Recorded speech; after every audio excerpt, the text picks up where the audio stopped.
አሜን። እንደምን ዋላችሁ? እስቲ ሁልጊዜ ቅዳሜ በሞ እንግዲህ ከሌሎች ፕሮግራሞች በተለየ መልክ የትምህርት ፕሮግራሞች ብዙ ጊዜ አለን። ዛሬም የትምህርት ጊዜ ይኖረናል። አስቀድመን ግን አንዳንዴ ማታ በምናያቸው የጊዜ ሀሳቦች ላይ እንቆያለን። እስቲ ቅዱሳን መጽሐፍት ከያዝን ሁለት ስፍራ እናወጣለን። አንዱ አንደኛ ቆሮንቶስ ምዕራፍ 9 ቁጥር 27 ነው።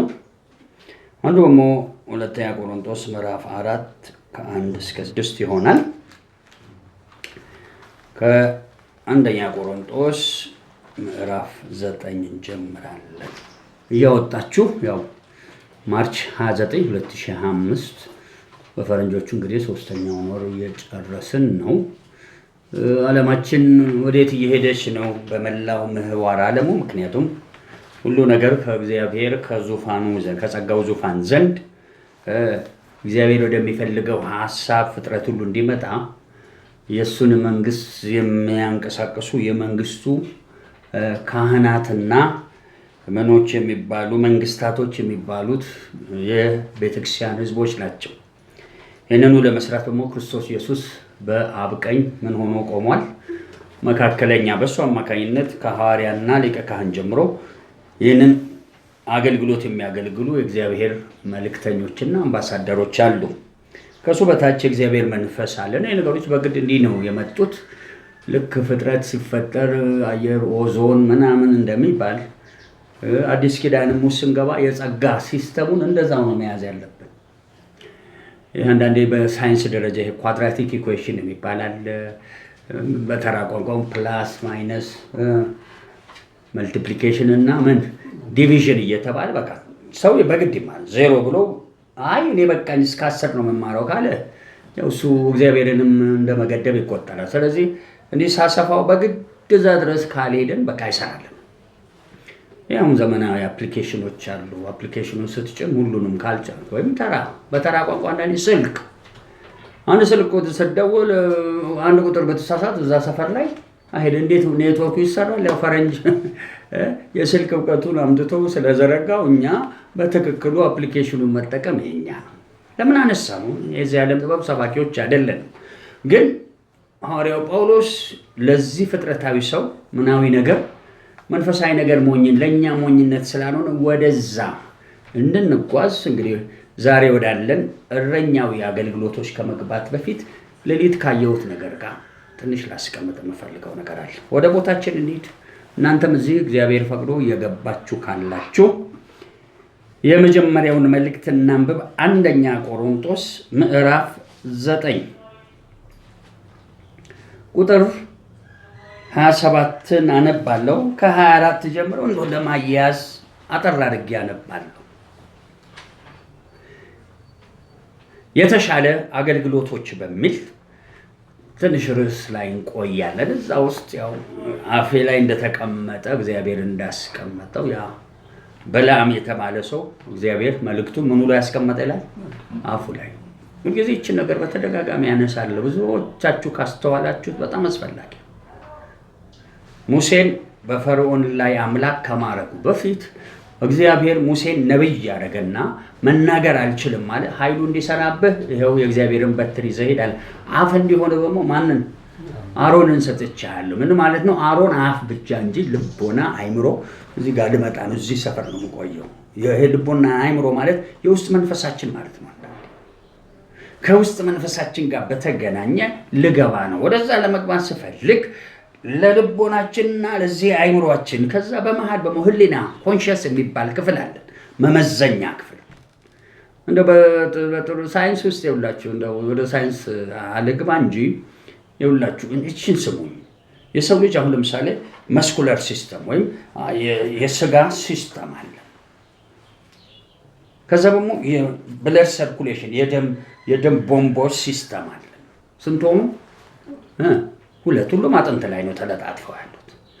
ከላይ ቆዳውና ስጋው አለ። ከስጋው በታች ወይም ውስጡ በየቦታው ላይ የደም ስሮች አሉ።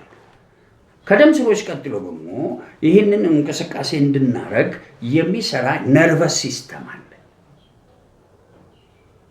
አሁን ብዙ ሰው ከነርቨስ ሲስተም ቀጥሎ ሌላ ሲስተም ያለ አይመስለው። ይሄ ልባችን እንዲሁ እንዲመታ የሚያደርግ ፓራሲምፓታቲክ ሲስተም ይሉታል። እነዚህ ሊምፍ ኖድስ የሚያባብጡ ቁስል ሲኖረን የሚሰሩ ሌላም ክፍል አለ። እስካሁን ስንት አወራው? 4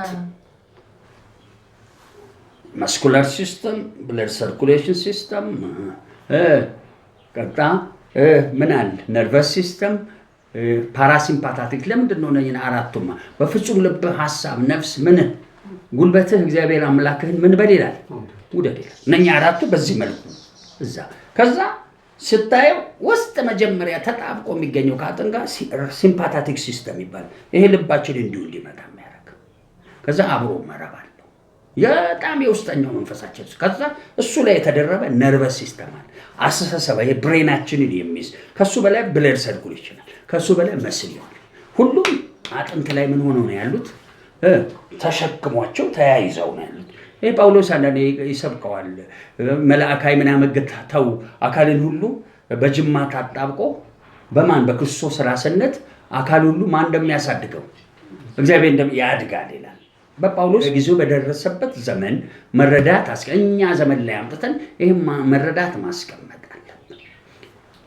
ለምንድን ነው አሁን ይሄን ነገር ያነሳሁት?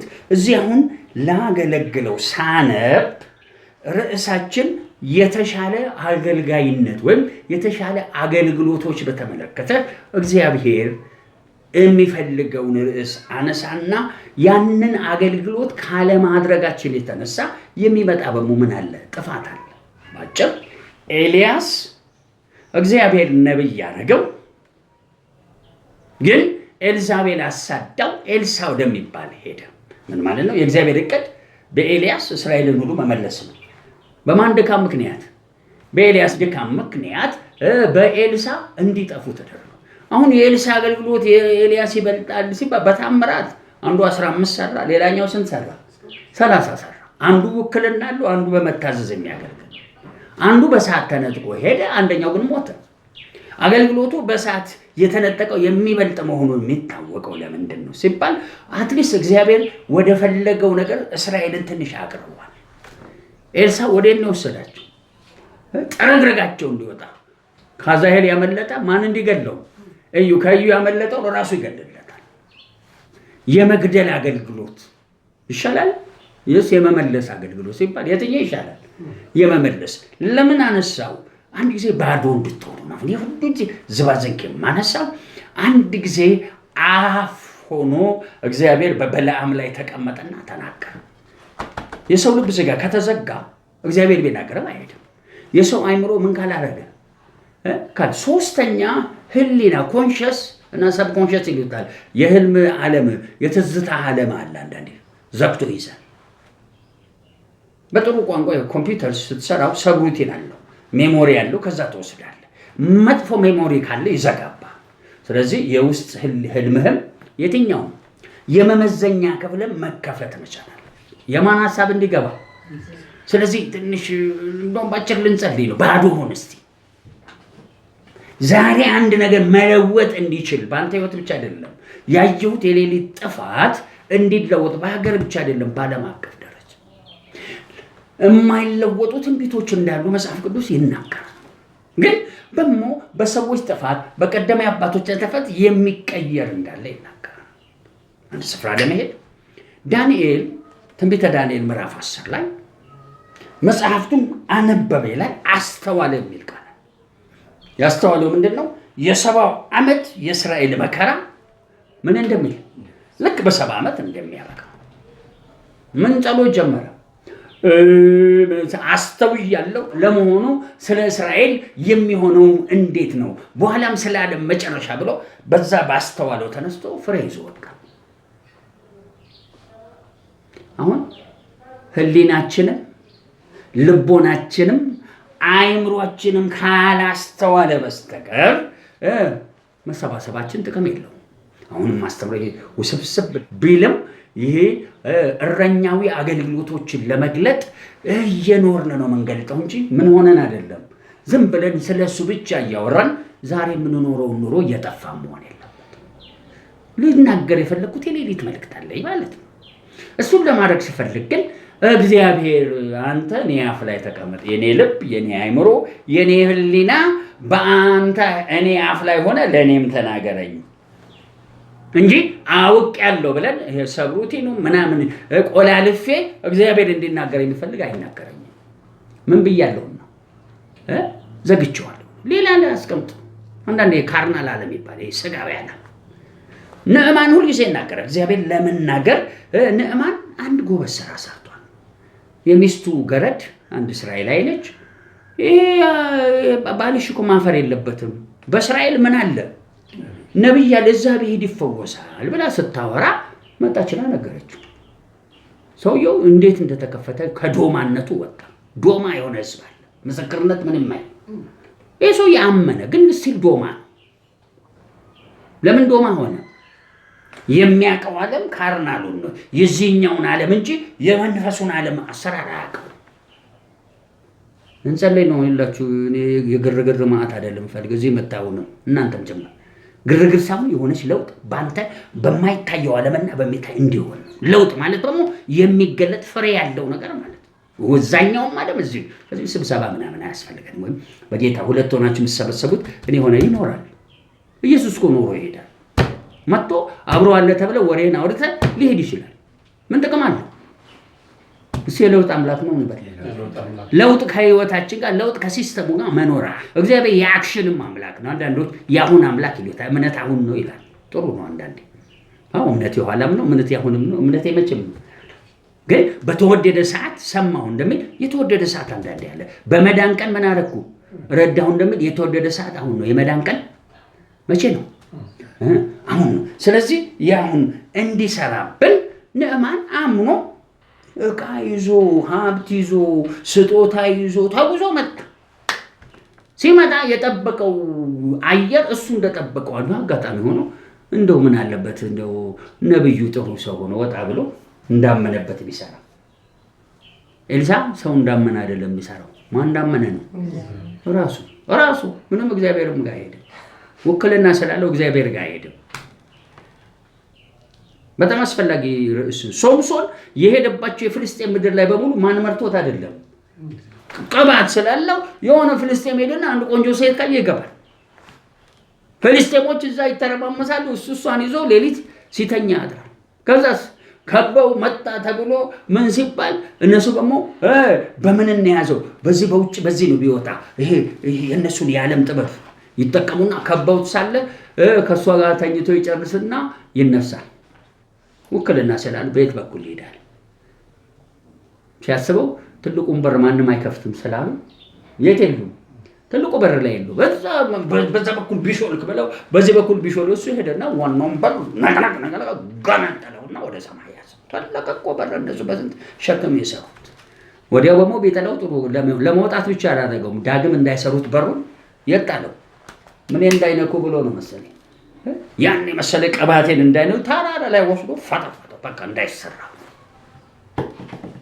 ምን ፈልገኛ ነው? እኔ ለውጥ ስለናንተ አላቅም ይላችሁ። እኔ ልጸልይ ነው። ለምን ለኔ እንኳን የሚሆን ነገር ቢኖረኝ በሰማይም ሊሆን ምድራይ ዋናው እግዚአብሔር መጽሐፍ ቅዱስ ላይ እኮ የቤተ ቅናት በላኝ ተብሎ ተጽፏል። ስለጠፉ ነፍሳቶች ኢየሱስ ግድ ብሎት ወደዚህ ዓለም መጥቶ የወደዳቸውን እስከ መቼ መውደዱን ያሳይ ዘንድ ከዚያ የሚበልጥ ፍቅር የለም ብሎ ምን ላይ ሞተ? የሆነ ነገር አፍሎ ሰርቷል። አንተ ውስጥ የሆነ ነገር መቀመጥ የለበትም። እንደው ከእግዚአብሔር ባይሆን እንኳን ካንተ መፈለግህ ከእግዚአብሔር ጋር እንደው የተስማማ። ሐና አለቀሰች። አንድ ቀን ከእግዚአብሔር መፈለግ ጋር ተያያዘች። ወንድ ልጅ ብትሰጠኝ ጸጉሩን አላጭም በሞያ አንተ ምን ይሆናል? በቃ የሆነ ቦታ ተሰካ። ዝም ብሎ ጴንጤ ሆኖ መመላለስ በጣም አስፈላጊም አይደለም። አብሶ ደግሞ ጴንጤ ሆኖ ለዚህ ዓለም ነገር መመላለስ። ሐዋርያው ጳውሎስ ሙታን ትንሣኤ የለም የሚሉ ዝም ብለን እንኑር እዚህ እንጥገብ እንብላ እንጠጣ ብለው ለሚያምኑ ከሰው ሁሉ ይልቅ እጅግ ምስኪኖች ናቸው። ለምን ጴንጤ ሆኖ መሰደብ ምን ይጠቅማል? የዘላለም ደህንነት ከሌለው የሚመጣ ዳግም ትንሣኤ ላይ ክብር ከሌለ ስምህ በምን መዝገብ ላይ ስም በሕይወት መዝገብ ላይ የሚጻፈው የዘላለም ነገር አለ ብለህ ስታምን እንጂ ኢየሱስ ይፈውሳል? በስጋማ ይፈውሳል። ኢየሱስ ያበለጽጋል? ኢየሱስ እንዲህ ያደርጋል። ኢየሱስ እሱን በማመን ምን ይሰጣል? እስቲ መስመራቸው ለየቅል ነው በሉ። ለየቅል መፈወስ አንድ ሕይወት ቢሆንም አልዓዛር ከሙታን ስለተነሳ እኮ አይደለም። ከሙታን ሲነሳ አትሊስት ከሞት ወጥቷል። ግን የዘላለም ሕይወት እንዲያገኝ ኢየሱስ ክርስቶስ የማን ልጅ? የእግዚአብሔር ልጅ ነው፣ ስለኔ ሞቷል ተነስቷል ብሎ ካላመነ ደህንነት የለውም። ግን ፈውሳል። የዘመኑ አገልግሎቶች አንዱ አስጨናቂ ነው። ኢየሱስን ለዓለም ብቻ ለቢዝነስ፣ ለፈውስ፣ ለምናምን ሃሌሉያ ተባረኩ፣ ኑሮ ተሳካ፣ ህዝብ ስጠኝ፣ ህዝብ ሰጠው። የሰጠው ህዝብ ግን የስጋ ህዝብ ብቻ ከሰበሰብ ከስራል። ኢየሱስ እኮ ማት ህዝብ በስጋ ቢሆን ይሰበስብ ነበር። የቅጠዋት እየሰበሰበ ምን ቢያበላቸው ኮምፓሽን ኑ ብሉ ዛሬ እንትና በሰማይ ላይ ከዛ ኑ ልብስ ልበሱ እንትና ብሎ ቢል ዘመናቸውን በሙሉ እንደሱ ኖሮ ይሞታሉ። ግን የዘላለም ህይወት አይኖራቸው። እቺ እንኳን ልዩነት አንዳንዴ ሰዎች ማወቅ ይከብዳቸው። ታዲያስ ጭክን እንድትሉና እዛች ጋር እንድንደርስ ነው ፈልገው መጣና ማን እንግዲህ ልክ ወደ በሩ ሳይደርስ መልእክተኛው ወጣ። ያዝ ነው መስቀልቃጃው ምን አለ? ነብዩ እንዲህ ብለዋል፣ ሄደና ዮርዳኖስ 7 ጊዜ ምን በል ውሃ ውስጥ በቅጠል በል ተፈውሰት ሂድ ብለዋል። ተሰናከለ በጣም። በዛች ሕፃን ልጅ ምስክርነት ያመነ ሰው በማን ምስክርነት ማመን አልቻለም? በነብዩ። አሁን ይኸውልህ የነብያት ምናምን ልናወጣ በኢየሱስም የእግዚአብሔር አፍ ይቀመጥ። ግን እንዘጋጅ። የእግዚአብሔርን አፍ ማመን ካልቻል እኛም እንከስራለን።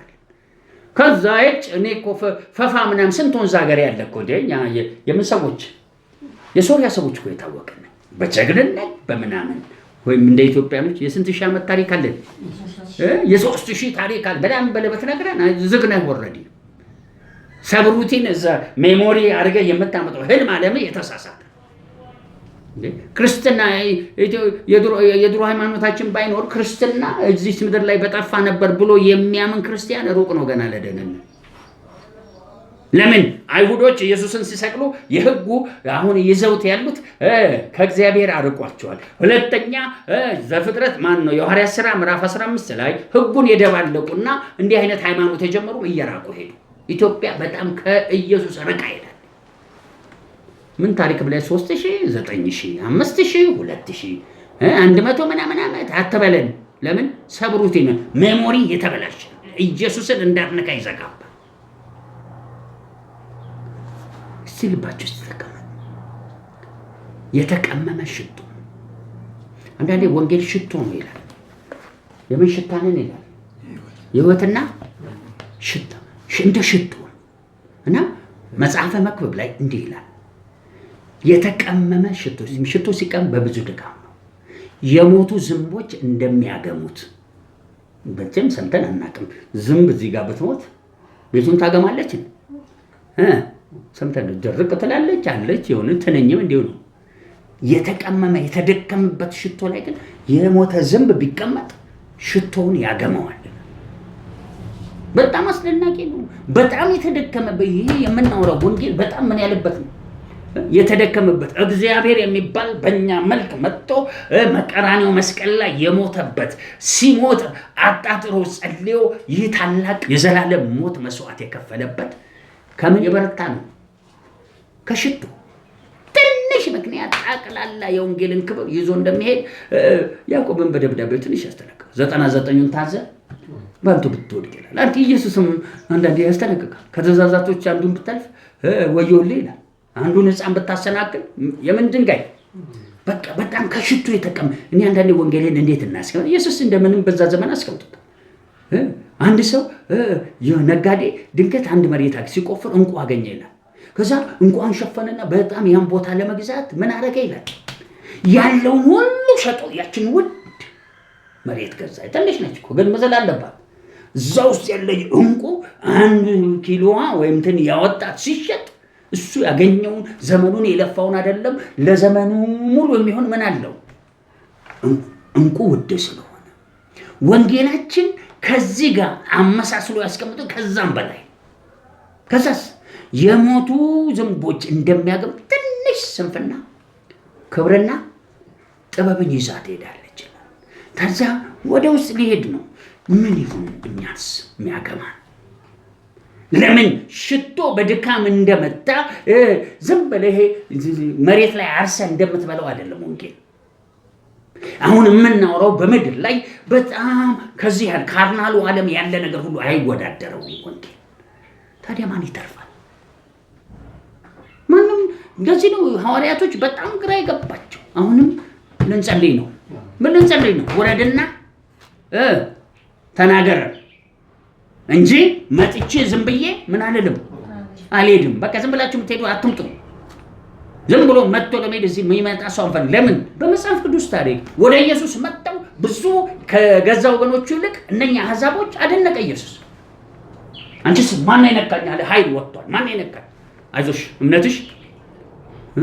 አንድ ተራ 100 አለቃ ዛፍ ላይ ወጥቶ ኢየሱስን ሊያይ ዘኬዎስን አውረድ አለ። እሱ ይሻላል ከዛ ጎታታ ሕዝብ። አንድ ደግሞ ባሪያው ታሞበት ሽማግሌዎቹ ተሰብስበው እነ ጴጥሮስን ለመኑ። መልካም እያደረገልን የኖረ አሕዛብ ነው። የምኖች አለቃ ነው። የሞት ባለስልጣን ነው። ስለዚህ ባሪያው ታሞ ልጅ እንዳይሞትበት ዝናህን ሰምቶ ስለሆነ እባክህ ናለት መናጠቅ። እዚህ ቁጭ ብለህ ካልተናጠቅ ምንም አሰራለን። እኔ ሁልጊዜ እላቸዋለሁ አንዳንድ የእምነት አባቶቻችን ኬኔቴ ገን የሚባል ሰው እንዲህ ይላል። አንድ ሴት እየመጣች የሆነ ትታመማለች። በቃ አደከመችኛል። እጅ ጭናለሁ፣ ምንም የለም እጅ ጭናለሁ። አንድ ቀን በልቤ እቺ ሴት እንዳታደግመን ብዬ እንዲህ ሌሎች መጋቢዎች እኮ ቆሙ። ለካ እሷ እምነቷ ከኔ በላይ ሄዶ አልለቅም ብለዋለች። ልክ እንዲህ ልጭና እሳት ከኔ ሲወጣ ያለው አለች። ምክንያቱም ያ ፈውስ ከማን ቅባት በላይ ነው? ከኔ ተገን አምኖ ከያዘው ቅባት በላይ ስለነበረ ያ እሳት በላዩ ላይ መጥቶ ነው ያለፈው። ማን ውስጥ የለም ያፈውስ። እንዲህ ነው የምንፈልገው። እንዲህ አይነት ክርስቲያን ነው የምንፈልገው። ከኛ አልፎ የሚሄድ እንጂ ይሄ የኛን ኩታንኩት ጥንነት ስብከት አሁን ብቻ ሃሌሉያ ምናምን የሚል ክርስቲያን አልቀበልም። ግን የምታውቁት ነው ኢትዮጵያ ውስጥ እንዲህ አይነት ስታበረታታ በአንተ ጭንቅላት ላይ ቆማል። የሆነ መንፈሳዊ ትንሽ እሳት ሲነካቸው ሃሌሉያ እንዳትረሱ። ሴትዮዋ በኬኔቴ ገን ውስጥ ባለፈ ሰዓት ተፈወሰች። ቀጥሎ ከማን ስር ነች? ከኬኔቴ ገን ስር። እኔ በጣም ሰፈወስ እኮ ጌታ ይክበር። ማንም በልጬ ነው። ኬኔቴ ገን ኢትዮጵያ ውስጥ ያለን ችግር ነው። እኔ ብዙ ጊዜ ያሳደግኳቸው ልጆች በቀጥታ አንዱ ችግራቸው ምንድነው? ከኔ በላይ እንዲለማመዱ ሲደረግ ከኔ ውስጥ ያለውን ጸጋ አሟጣው ከሚቀጥለው ሲደርሱ ነው። አንዲት ፈውስ ስላገኘ የሆነ መገለጥ ስለ እንደ ብዙ ሰዎች እጅ ጭኜ እኮ መንግስተ ሰማያት ሲኦል ወርደው ተመልሰዋል። ከዛ አንዳንድ የሥጋ ፈቃዳቸውን ማድረግ ሲፈልጉ ታዊላችኋል ስል ግጭት ይጀምራል። ለምን? ሁሉንም ነገር ማወቅና 2-3 ልምምድ መለማመድ በጣም ልዩነት አለ። ግን ዛሬም ስለ እናንተ አላውቅም። እኔ ሌሊት ያየሁትን ለመናገር ነው ሁሉ እንደዚህ ብለው እግዚአብሔር ሆይ ይሄ ሌሊት ያየሁትን እንዲለወጥ ከኛ ምን ተፈልጋለህ? ይሄ የጥፋት ንፋስ ምን እንዲህ ለምሳሌ ደጋግሜ የተናገርኩ አንድ ወንድ ሰው ቢምቢ ሞልቶ ታየው። አንድ ክልል ትግራይ የሚባል ክልል ላይ ከፍተኛ ችግር እንደሚመጣ አስጠነቀቀ። ይሄው አሁን የምትሰሙት ነው። ቤንዚን ተቋረጠ። ቀጥሎ ደግሞ ጦር ሊከባቸው እየተጠቃ ነው። ጀነራሎቹ የሚያደርጉት በቃ በዛ መሀል ጀነራል ምን ይሆናል? ምን ደግሞ ጀነራል ድሮ ጀነራል የሆነው ምን ሊሆን ነው? ሊሞት ነው። ምንም ጥያቄ የለም። መስኪን ግን ምንም የማያውቁ እናቶች፣ ምንም የማያውቁ ህጻናቶች ይሞታሉ። በዛ መሀል ባለው ውጥረት ቤንዚን የለም ከተባለ ቀጥሎ ምን የለም? ትራንስፖርት የለም ከተባለ ከአንዱ ወደ አንዱ ሸቀጥ ይሄዳል። ዛሬ ከየኢንዱስትሪው ነው። ኢቨን ቤት ለመስራት ሲሜንቶ አያመርትም። ብድግ ብሎ አንድ ቤት ውስጥ ይመረታል ሲሜንቶ ፋብሪካ አለ፣ ምግብ ፋብሪካ አለ። ከዛ መምጣት አለ። አትሊስት ጨው ለማግኘት የት መሄድ አስፈላጊ ነው? አፋር ብድግ ብሎ ትግራይ ውስጥ ጨው ሊኖር አይችልም። ምክንያቱም ጨው እዛ ነው ያለው። ጨው ምናልባት ወርቅ ነው የሚኖረው። ወርቅ ብቻውን በሞ ይበላል እንዴ? ምግብ አይሆንም። ምሳሌ ደጋግሜ በሞ ሁለተኛ እየተናገርኩ ነው። 2 ወንዶች ታገሉ። ከዛ በኋላ የትግላቸው መጨረሻ ማአት አንበጣ ሁለቱም ላይ ሲወርዳዩ አንበጣ ከተነኝ የባሰ ይህ ምንድን ነው ስል በጎረቤት ሀገር ጋር ግጭት ሊነሳ አተፍትፈዋል። ፖለቲከኞቹን አትመኗቸው። ኢሳያስን እዚህም ያለው ከዚህም ውጭ ደግሞ ሩቅ ሀገር ያሉትን ሲአይኤንም አትመኑ። ለምን? አንዳንድ ጊዜ በነገራችን ላይ ያው መታቁት ነው ፖለቲከኛው ዓለም ወይም እዚህ ፖለቲካው ዓለም ሶስት አይነት ከፍተኛ ውሸት አለ። ሊያደርጉ የሚያስቡት ውስጥ ነው። በአደባባይ የሚያወሩት ሌላ ነው። በስብሰባ ቦታ የሚያወሩት ሌላ ነው። ሶስተኛ ፐብሊኬሽን ይባላል። ስማቸው እንዳይጠፋ ደግሞ በማስታወቂያ ዓለም የሚሰሩት ሌላ ነው። ማስታወቂያ ሌላ ነው። ስብሰባ ቦታ ሌላ ነው። ምን ሌላ ነው? ለምን? በዛ መካከል እየተናገርኩ ያለ እነኚህ ሁለት ሀገሮች እኔ ብቻ አይደለም እኮ እያልኩ ያለሁት አየሁ ብቻ አይደለም፣ ተነግሯል። ከውጭ ሀገር ያሉ አገልጋዮች ኢትዮጵያና ኤርትራ ሊዋጉ እንዳለ። ይሄ 2025 አንዱ ችግር 2025 ሌላው ኢትዮጵያ ውስጥ ረሃብ አለ። ሰው ሰራሽ ይምጣ፣ ይሄ ዶላር ወደዛ ሽፍት አድርጎ ኢትዮጵያ ብሯን ይምጣጣት። እነኚህ ቻይና ባንኮች ገና አልመጡም። የተራ የኬንያ እና የሳውዝ አፍሪካ ባንኮች ነው የመጡት። ገና ምን የሚያካክሉ ከዓለም አቀፍ ዴቨሎፕድ ካደጉ ሀገሮች ባንኮች ይገባሉ። ኢንቨስተሮች አብረው ሲገቡ ኢትዮጵያዊ ድሮም ዜሮ እምነት የለህም ዜሮ ትሆናለህ በይበለጥ። ስለዚህ እንደዚህ አይነት መካከል ለመለወጥ ብንፈራገጥ እንደ እብድ ብንሆን ኢሳያስ ራቁቱን 3 ዓመት ተኩል ለኢትዮጵያና ለግብጽ ይራመደ ጭፍራ ሆኖ ዛሬ ጧት እንደ እብድ መጥቶን ወይም ዛሬ ከሰዓት እንደ እብድ ብትሆን ያዋጣል። ምን ሆነ? እንዳትሞት ተኮፍሰ ብለህ አጓራና እግዚአብሔር የያዝ እንጂ ተኮፍሰ ትሞታለህ። ኢትዮጵያ ተኮፍሶ ይሞታል።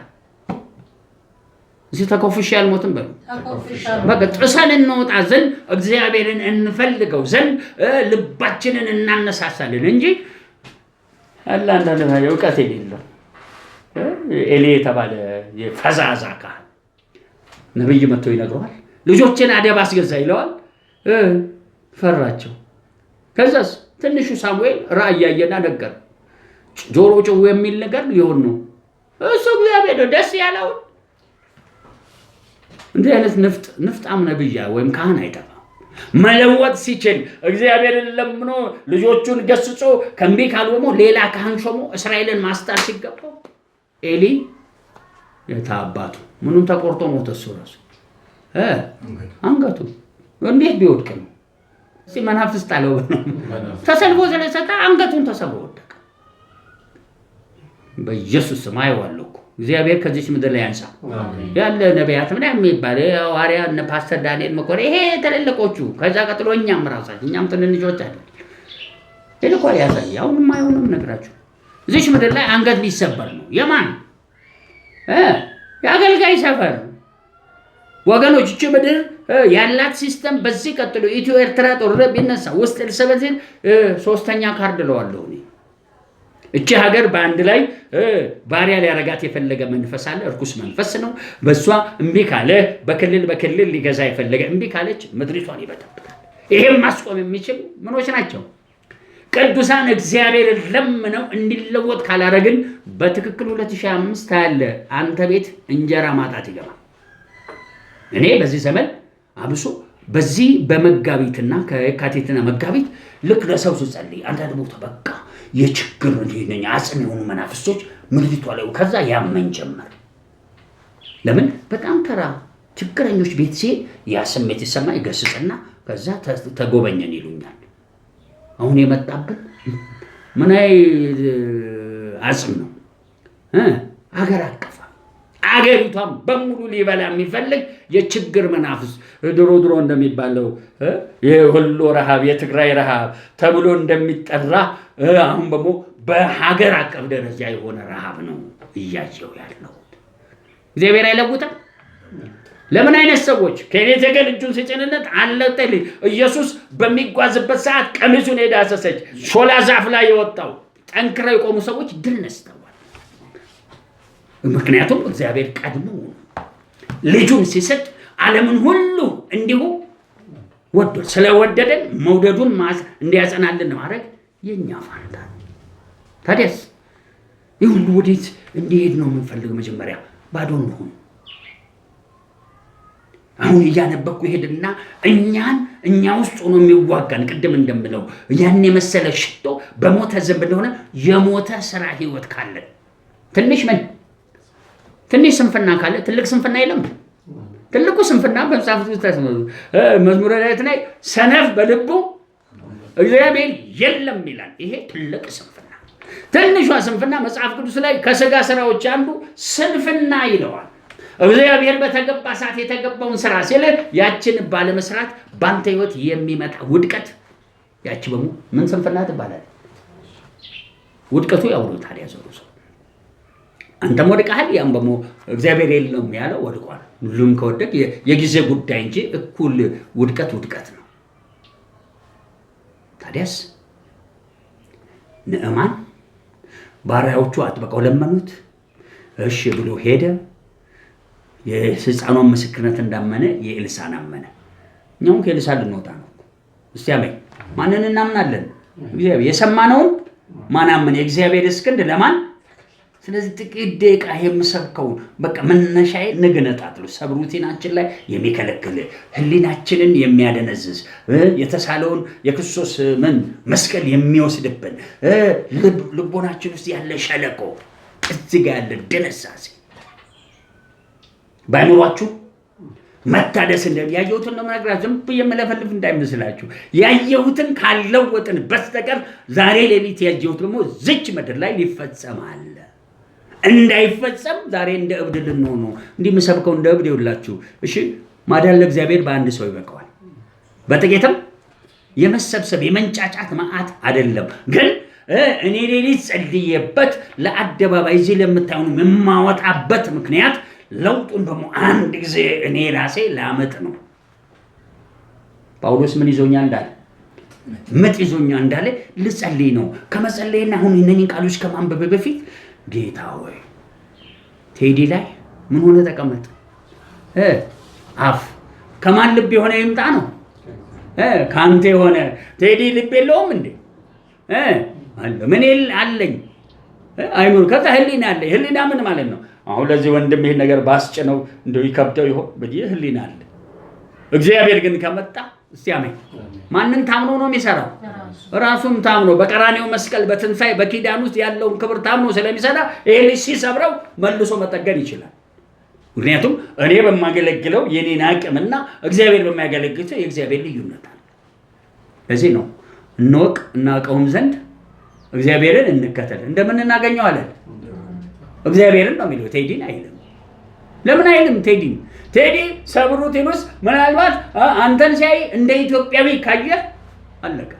ኢትዮጵያዊነት ሲባል ራሱ ምንነት ነው? አበሻነት ነው። አበሻነት ማለት ተንኮል ማለት ነው።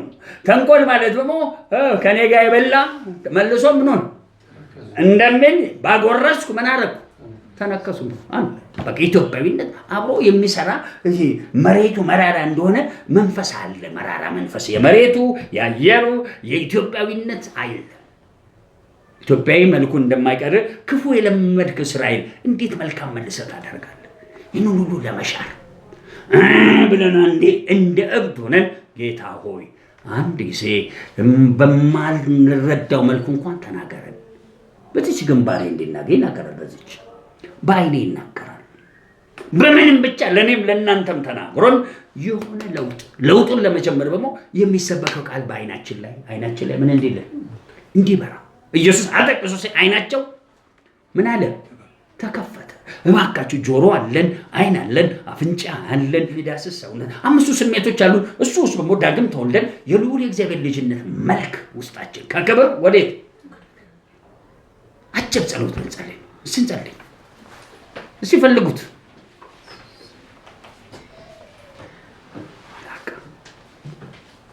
ናና ዝም ብለህ ተናገረን ብቻ አይደለም። እሺ ያቤጽ እግዚአብሔርን ጠራው ይላል። ለምነው አይልም፣ ጠራው። አብሮት ነው። ለብዙ ዓመት የቆየንበት እግዚአብሔር አብሮናል። ምን እንዲሰጠን አሁን ለውጥ የመዳንን ቀን አሁን እንዲያደርግ ለኛ ብቻ አይደለም። የእግዚአብሔር ክብር ዛሬም ይሰራል። ውሃ ምድርን እንደሚሞላ ባህርን እንደሚሞላ ፍጥረት ሁሉ የማንን ክብር? ስለዚህ ትልቁ ክብር እንዲንቀሳቀስ አንዴ ባዶ መሆን። እንቆይ ጥቂት ደቂቃ ጸልዩ እስቲ። አምላካችን እስቲ ይህንን ሸለቆ የሆነ ልባችን ላይ እንድትሞላ አለማመንን ውሰድ። በፍጹም ሌላም ነገር በቃ አላስፈላጊ ልባችንን የሚይዝ መልሶ እንድንወድቅ የሚያደርግ ልቦና ማመን እንዳይችልም ይሄ ህዝብ ጨንጋፋ ማህፀን ስጠው እንደተባለ እንዳይሆንበት። እስራኤል ጸሐፍቱ እንደሚል በሮ እንደሚጠፋ ወፍ ነው ክብሩ። መጸነስ፣ ማርገዝ፣ መውለድና ማሳደግ አይሆንለትም እንደተባለ እንዳይ በፍጹም ልባችንን አዳስ፣ ከዛ አይምሯችንን ዳስ። ይሄ ተዘጋ፣ ዓለም የዘጋችው ትምህርት የዘጋብን የዚህ ዓለም እውቀት ካርናል አይምሯችንን ዳብስ። በፍጹም የተሻለ አይምሮ ካንተ ይሰጣል። አይኪዋችንን መለኮታ ያርገው። የሰውና የተፈጥሮ አይኪው ምን ይሰራልን? ሰው ስላደነቀን አይደለም፣ እኛ በሙለውጥ ነው የምንፈልገው። ይሄንን አይምሯችንን አንድ ጊዜ አንተ ያለበት ቦታ ላይ እንድንነካ አድርሰው። ህሊናችን ከትውልድ ወደ ትውልድ የተረገመ የመጨረሻው ዘመን ትውልድ የ9ኛው ሺህ ይልቃል። በኢየሱስ ህሊናችንን ከደነዘዘበት ቦታ ወጣና በላያችን አሁን ልስና። ከዚህ የማይረባ ነፍስና ስጋችን አብረውን የለበስነው ልብስ፣ አየራችን፣ ሁኔታ ይሄ የተቅበዘበዘ የዘመኑ መንፈስ ቅብዝብዝ ያረገን በምድራዊ ነገር ተቅበዝባዥ ያረገን ይህ እርግማን ዛሬም እግዚአብሔር ሆይ ምድሪቷ ላይ ይሰራል። እኛ ላይ መስራት እንዳይችል መድኃኒቱ አንተ ነህ፣ መድኃኔዓለም ተብለህ። ስለዚህ ይህንንም ነፍስና ስጋችን ውስጥ ገባ። የኛ የሆነው ንብረት ላይ የኛ የሆነው ገንዘብ ላይ ምንም እንዳይቀር በሙሉ ዛሬ በኢየሱስ ስም በመገኘት ስራ። በአፍ ብቻ አትስራ። አሮን አፍ ሆነ። እኛ አፍ ብቻ አይደለም የምንፈልገው። እግዚአብሔር ሆይ መጽሐፍ ቅዱስ ይላል ድምፅ የለም መናገርም የለ ድምፃቸው እስከ ምድር ዳርቻ ወጣ እንደሚል በማይታየው ዓለም ውስጥ ስራን ስራ። ፈጽሞ ማንም አይገለግልህም። እንግዲህ ማን ሊድን ይችላል እንዳሉት ብዙ አይቻልም የሚል አትሞስፌር ዙሪያችንን አለ። አንቀበለውም። የምንቀበለው አንተ ሳትታየም ትሰራለህ፣ ስትታየም ትሰራለህ። ስለዚህ ካለህም በላይ ነህ። አሮን ላይ አፉን እንድታይ ከኔ ላይ አፌ ላይ ብቻ አይደለም፣ ከዚህ በላይ ነህ። በምትፈልግበት መንገድ ውስጥ ልታገኘን ዩኒቨርሳሊ ሁሉንም ፍጥረት መካከል ይህ ሀገራችን ያየነው ቢንቢና አንበጣ እየተንቀሳቀሰ እየቀረበ ነው። ዘመናችንን ያየ ትልቁ ሸረሪት ድር የስጋ ሞት ዙፋን ተዘርግቷል ዓለማችን። 3ኛው ዓለም ጦርነት የሚመስል ባይገለጥም በየስፍራው ይኸው ጦርነት አለ። እርስ በርስ ጥላቻ፣ ቤት ውስጥ ግድያ፣ አባት ልጁን ይገላል። እያየን ነው። ሚስትን ባል ይገላል። ሚስትየው ባል ሰምተን የማናውቀው የጥፋት አይነት ዓለማችን ላይ ነገሰ። በሽታ ነገሰ። የኑሮ ጉስቁልና ነገሰ። ተነግሮ ማያልቅ። እሱን ለማንሳት እዚህ ልባችን ላይ በጌታ በኢየሱስ ስምና ስልጣን የሚገኘውን ሸለቆ አስወግደህ ሙላ። የሚገኘውን የአእምሮ ድንዛዜ ወይም የአእምሮ ባዶነት አድስ።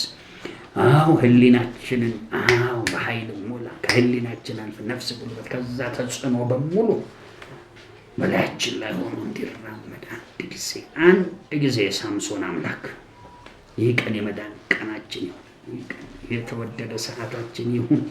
ተመለኮት እስከ ተፈጥሮ ከሰማይ ስፍራ እስከ ጥልቁ አንድ ጊዜ ከመቆም እስከ ሁሉ ስፍራ እስከ መገኝ ሌሎችም ሁሉም ስርዓቶችና ህግጋቶች ከአዲስ ኪዳን ጋር በተያያዘ የትንሣኤው ክብር ይህ የሞትክበት የመስቀል ሚስጥር ለዘላለም ፋውንቴን ደም አለ። ለዘላለም የተቆረሰ ስጋ አለ። ብዙ ከአይምሯችን በላይ ሆኑ መንፈሳዊ ልምምዶች በሙሉ ተዘርግተው ይንቀሳቀሱልን። አንድ ጊዜ ያለው የሳምሶን ቅማት አለት ተሰነጠቀ ይላል። ውሃም ጠጥቶ በረታ፣ ከፍልስጤሞች እጅ እንደወጣ። ለእኛ በሙሉ የራሳችን ዘመን አንድ ጊዜ አብረን እንጸልይ ነው። እንደምታምኑ ጸልዩ። አብሮን ያለ ጌታ ራሱን ይገልጣል። አሜን። ብቻህን በዘላለም የጸጋው ዙፋን ላይ ለአዲስ ኪዳን የተቀመጥክ እግዚአብሔር አብ ሆይ ከመለኮት ችሎት ጀምሮ በሁሉም ነገር በልጅህ በክርስቶስ እና በቅዱሱ መንፈስ የተለቀቀ የስልጣን ቃል አብሮን ስላለ ተመስገን።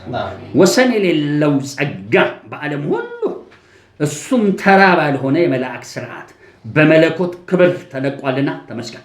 ይህ መለኮት ደግሞ ፍራክሽን ኦፍ ሰከንድ ሲበዛበት አሰራሩ ደግሞ ከአይምሮ በላይ ነው። ከመረዳታችን ከምናስበውም ከምንለምነውም በላይ ነው። በኢየሱስ የክብር ይንቀሳቀስ። በኢየሱስ በእኛና ባየናቸው እጅግ ከተማችንና ምድራችን ላይ የመጣ ያለ ጥሩ ነገር ማንም ሊያቆመው አይችልም። በማንም አናመካኝም። በማንም ዙሪያ አንቆምም። ባንተ ግን ዛሬም ኃጢአትን ይቅር ትላለህ። እቺ ከተማ ራሱ አዲስ አበባ የምትባል ኃጢአቷ ተከምሮ ይኸው ወደዚህ አፍንጫዋ ላይ ደርሳለች። አምላካችን ዛሬም ይቅርታ ብዙ ነው። ምህረት ታላቅ ነው። እቺ ከተማ እግዚአብሔር ሆይ እንደ ደም ማፍሰሷ እንደ ርኩሰቷ ብዛት እናውቃለን። ከሰዶምና ከገሞራ የከፋች ነች እናውቃለን። ቤተሳይዳ ሆይ ይሄ ሰርቶ የነበረ ታምራት በሰዶምና በገሞራ ቢሆን ንስሐ በገቡ ነበር። እቺ ከተማ ዛሬም ንስሐ አትገባም። ዛሬም ዳንኪራዋን ትደነክራለች። አቤቱ ማረን፣ አቤቱ ማረን። አገር አቀፋዊ ችግር ብቻ አይደለም ያለን፣ ዓለም አቀፋዊ ችግር ነው ያለን። ዓለም አቀፋዊ ብቻ አይደለም፣ የዚህ ዓለም ገዥን አልፎ ያለ ዘመን ውስጥ ነው። እንዲህ ያለው እናንተ ሰዎች ከፍተኛ ውጥረት ያለው ጣልቃ ገባ። ውጥረቶችን ልትፈታ አብረን ቆይ። በሚነገረው ቃል ውስጥ ሆነ እነ ጳውሎስ በጻፏቸው ደብዳቤዎች፣ ሐዋርያቶች በኖሩት ኑሮ ራስ ደግሞ እዚህ ዓለም ላይ በኖርከው አኗኗር ከፍታ ለዚህ ትውልድና ዘመን ሆነ ተገለጠልን። እናምናሃለን፣ እናከብረሃለን። ጨብጡስ በክርስቶስ ኢየሱስ ስም ጨብጡና ያዙ። ይሄ ክብር ትልልቅ ትከሻና ክንዶች ያለው ከዛ የታጠቁ ሰራዊቶችም አሉ። አንዱ መለኮታዊ ክብር ታጥቋል። ከዛስ እንዲህ ያለው የሚያዘገየንን እየጣለ ሲሄዳል። አሜን። ታላችሁ በርጤሜዎስ ጥሶ አለፈ። ዝም በል ይሉታል አብዝቶቹ። በኢየሱስ የሚጎተተን ሁሉ ይውደቅ። አሜን። አንቀበልም። በዘመኑ የለውጥ አምላክ አለ፣ የንቅናቄ አምላክ አለ፣ የተሐድሶ አምላክ አለ፣ የንስሐ አምላክ አለ። ሁሉንም ማለት የሚባለውን ሐሳብ ሪፔንታንስ፣ ሪፎርሜሽን ምናምን እንደሚባል ሁሉን ሊያድስልን በሁሉ ደግሞ ሊባርከን አብሮናል። እግዚአብሔር ተባረክልን።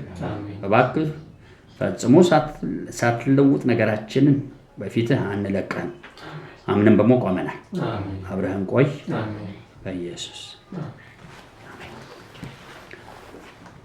እስቲ ሁለቱም መልእክት እንያዝና ወደ ትምህርታችን እንገባለን።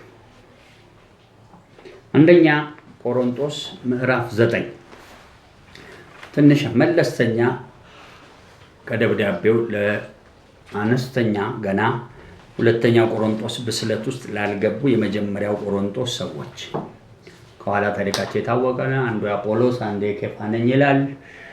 ከሴት ጋር ስለ ትዳር ይጨቃጨቃሉ። እዚህ በማሁን የተጻፈለት ስለ ጣዖት ለታረደ ስለ መብላት ይጨቃጨቃሉ። ቅጠል መብላትና ምን መብላት ስጋ መብላት ይጨቃጨቃሉ። ስለ ጸጋ ስጦታ ጽፎላቸው ምዕራፍ 12 ላይ በመባሉ ወይም በመዋቁ ይላቸዋል። ምን አይነት ክርስቲያኖች ናቸው እነኚህ? ህፃናት ወይም ትንሽ ጎልማሳ ምኖች ጸጋ ምናምን የተሞላቸው በብዙ ነገር ቤተክርስቲያኖች ጭቅጭቅ ላይ ያለች ሲቆይስ ይሄው ጭቅጭቅ ላይ ሁለተኛው ደብዳቤ ከዛ የጠነከረ አንዳንዶች ጳውሎስን ገፉ። ይሄ ሰውዬ ደብዳቤ ያሰራል ጭባ ነው ግን ሲያዩት የሚል አመፀኛ ግሩፕ ተነሳ። ሌላ ደግሞ ጥፋት ላይ ያሉ ደብዳቤ መጻፈው ሶስተኛ ስመጣ አላቀቅም በሁለት በሶስት ምስክርነት ከርት ውስጥ ምን አስቀምጣለሁ እርግማን ምጥላቸው ሰዎች ይኖራሉ።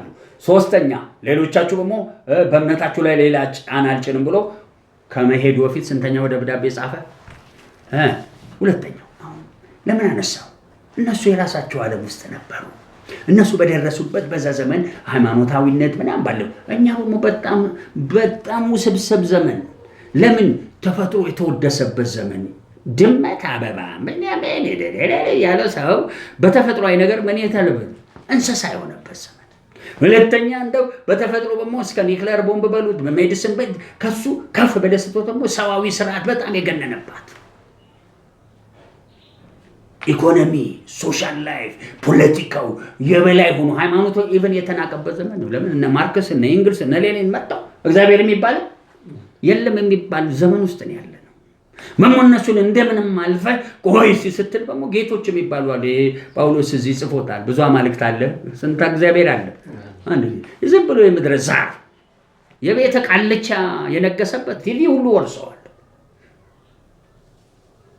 የቤተ ዛር የለም የቤታችን ዛር አለ።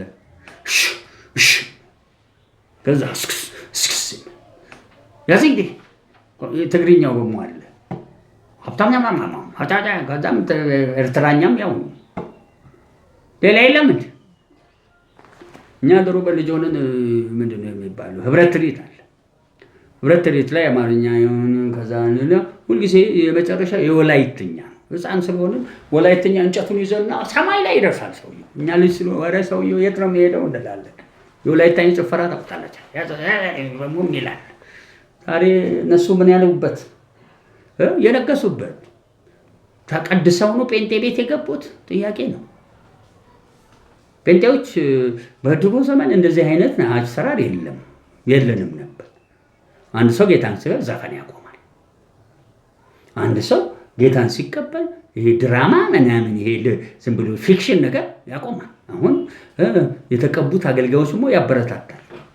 ድራማ እንዳትተው እንትን ነው፣ አርት ነው። አርት ይጥፋና እሺ እግዚአብሔር የሚከብርበት አርት አለ፣ ምንም አይልበት አለ፣ የማይከብርበት አለ። እንደሱማ ከሆነ ዘፈን ላይ የሚከብራል መክበር አለበት ካለዛ ምንድነው? ዘፈን እኮ ምን እያለ ነው ያለው? አበባ ደስ ይላል፣ ወንዝሽ ተራራው ምን ይላል? አሁን የጥቁሮች ነፃነት አሜሪካኖች ገደል የገቡበት ማርቲን ሉተር ኪንግ ይባላል። ማርቲን ሉተር ኪንግ ዋን ይሄ የጥቁርን ነፃነት ያመጣ። ጥቁሮች እግዚአብሔር በክርስቶስ ነፃ ካላወጣቸው ምን አይወጡም፣ ነፃ አይወጡም። ብዙ ጊዜ ይባላል፣ ስኮላሮቹ ይሉናል እንግዲህ ከነዓን ባሪያ ይሁን ብሎ ኖህ ረገመ ይላል። ሶስተኛ ልጁ ከዛ ወዲህ ባሪያ የሆነ ህዝብ ባሪያ የሆነ ህዝብ ተፈጠረ ነው። ለምን ረግሞታልና ምን ይሆናል? የባሪያ ያንን ሰብሮ ኢየሱስ ነው ያወጣው እንጂ በነፃነት ትግል ብቻ አላወጣው መምለው እግዚአብሔር አንዳንዴ በዚህኛው ዓለም ህግ የሚፈቅድበት ሰዓት ስላለ ነው። መንፈሳዊ ቃጦር እንዳለ ምናዊ ቃጦር አለ፣ ምድራዊ ቃጦር አለ። ግን እነዚህ ነገሮች መንፈሳዊ ዓለም ላይ ነፃ ሳትወጣ ምናዊ ዓለም ላይ ብቻ ምድራዊ ዓለም ላይ ነፃ ከወጣ ብዙ ትርጉም የለውም። በጣም የማላሰፋው መልእክቴን ስለዚህ ዛሬ ክፉ ዘመን ነው፣ ባለ ዛሬ ሞላበት ዘመን ነው። በሞ በቃ እሺ ብለህ በሞ ከተው ቀጥሎ አሁንም ጳውሎስ የሚለው የዚህ ዓለም ገዥ ሰይጣን ያየሩ ባልሰም ብሎ ኢየሱስ የሚጠቅሰው ሰይጣን የእርሱን ሃይማኖቶች ዓለማችን ላይ ዘርግቷል።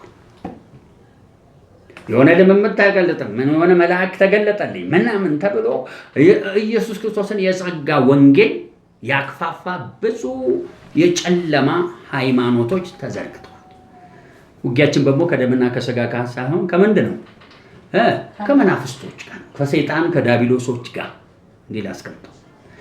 ይሄ ባለበት ደግሞ ባለንበት ዘመን ለምሳሌ ድሮ ትዝ ይላችኋል እንደ ባሉት አቀማቸው ቤተክርስቲያን የኢየሩሳሌም ቤተክርስቲያን ነው የሚባለው። ከዛ ከሱ ተስፋፉ፣ ጾቂያ ሄዱ፣ ምናምን ዘም ሰበኩ፣ ሳማሪያ ገቡ። ከዛ በኋላ ድንገት እያሳደዷቸው ጳውሎስ የሚባል ወደ ጌታ መጣ። ከዛ እስከ ሮማ ድረስ የሮማ ቤተክርስቲያን ነው ይባላል። ስንት ቤተክርስቲያን የለም። የዛ ዘመን ነው ታዲያ። የዛ ዘመን ዛሬ ይሁን እያልኩ አይደለም። እንደዚህ አይነት ጥራዝ ነጠቆች አሉ በሞ የገና ህፃናት አይ ሁላችን አምስለው ኪንግደም ማይንድ ነው። ዝም ብለን ተጠቅልለን እንደምንድን ነው እንደመጠቅለያ አብረን መሆን እንዴት ነው አብረን ነው? እዚህ ከተማ ላይ እንኳን ስንት አይነት ህንጻ አለ። እስቲ አሜን። አብሮ መሆን የለም። 7.8 ቢሊዮን ህዝብ አለ። አይ እንደ ድሮ ነው ስማችን አንድ ይሁን ይባላል እንዴ? ስንት ስም አለ ዓለማችን ላይ? 7.8 ቢሊዮን ህዝብ አለ። እያንዳንዱ አሻራው የተለያየ ነው። ክርስትና ውስጥም ነገር እያደገ ሲመጣ እንደየእምነትና እንደማደግ መጠን የቸርች ህልውና አለ። ግን ለምኑም እሱን ለመምታት ለማደባለቅ የሞከረ ክፉ መንፈስ ነበር። እስቲ አሜን። ያ ክፉ መንፈስ ዛሬም ተንሰራፍቶ ከሚኖርበት መሃል ቤተክርስቲያን ውስጥ እንዲህ አይነት መሃል ነው እንግዲህ ዛሬ መልእክት ማስቀምጠው እንደ ቆሮንቶስ ቤተክርስቲያን ሳይሆን እንደምን ቤተክርስቲያን እስቲ እንደ ዘመኑ ቤተክርስቲያን በሉ። ላንብብ። አንደኛ ቆሮንቶስ ምዕራፍ 9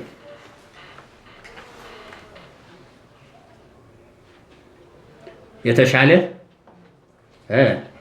አገልግሎት ወይም የተሻሉ ምኖች አገልግሎቶች በሚል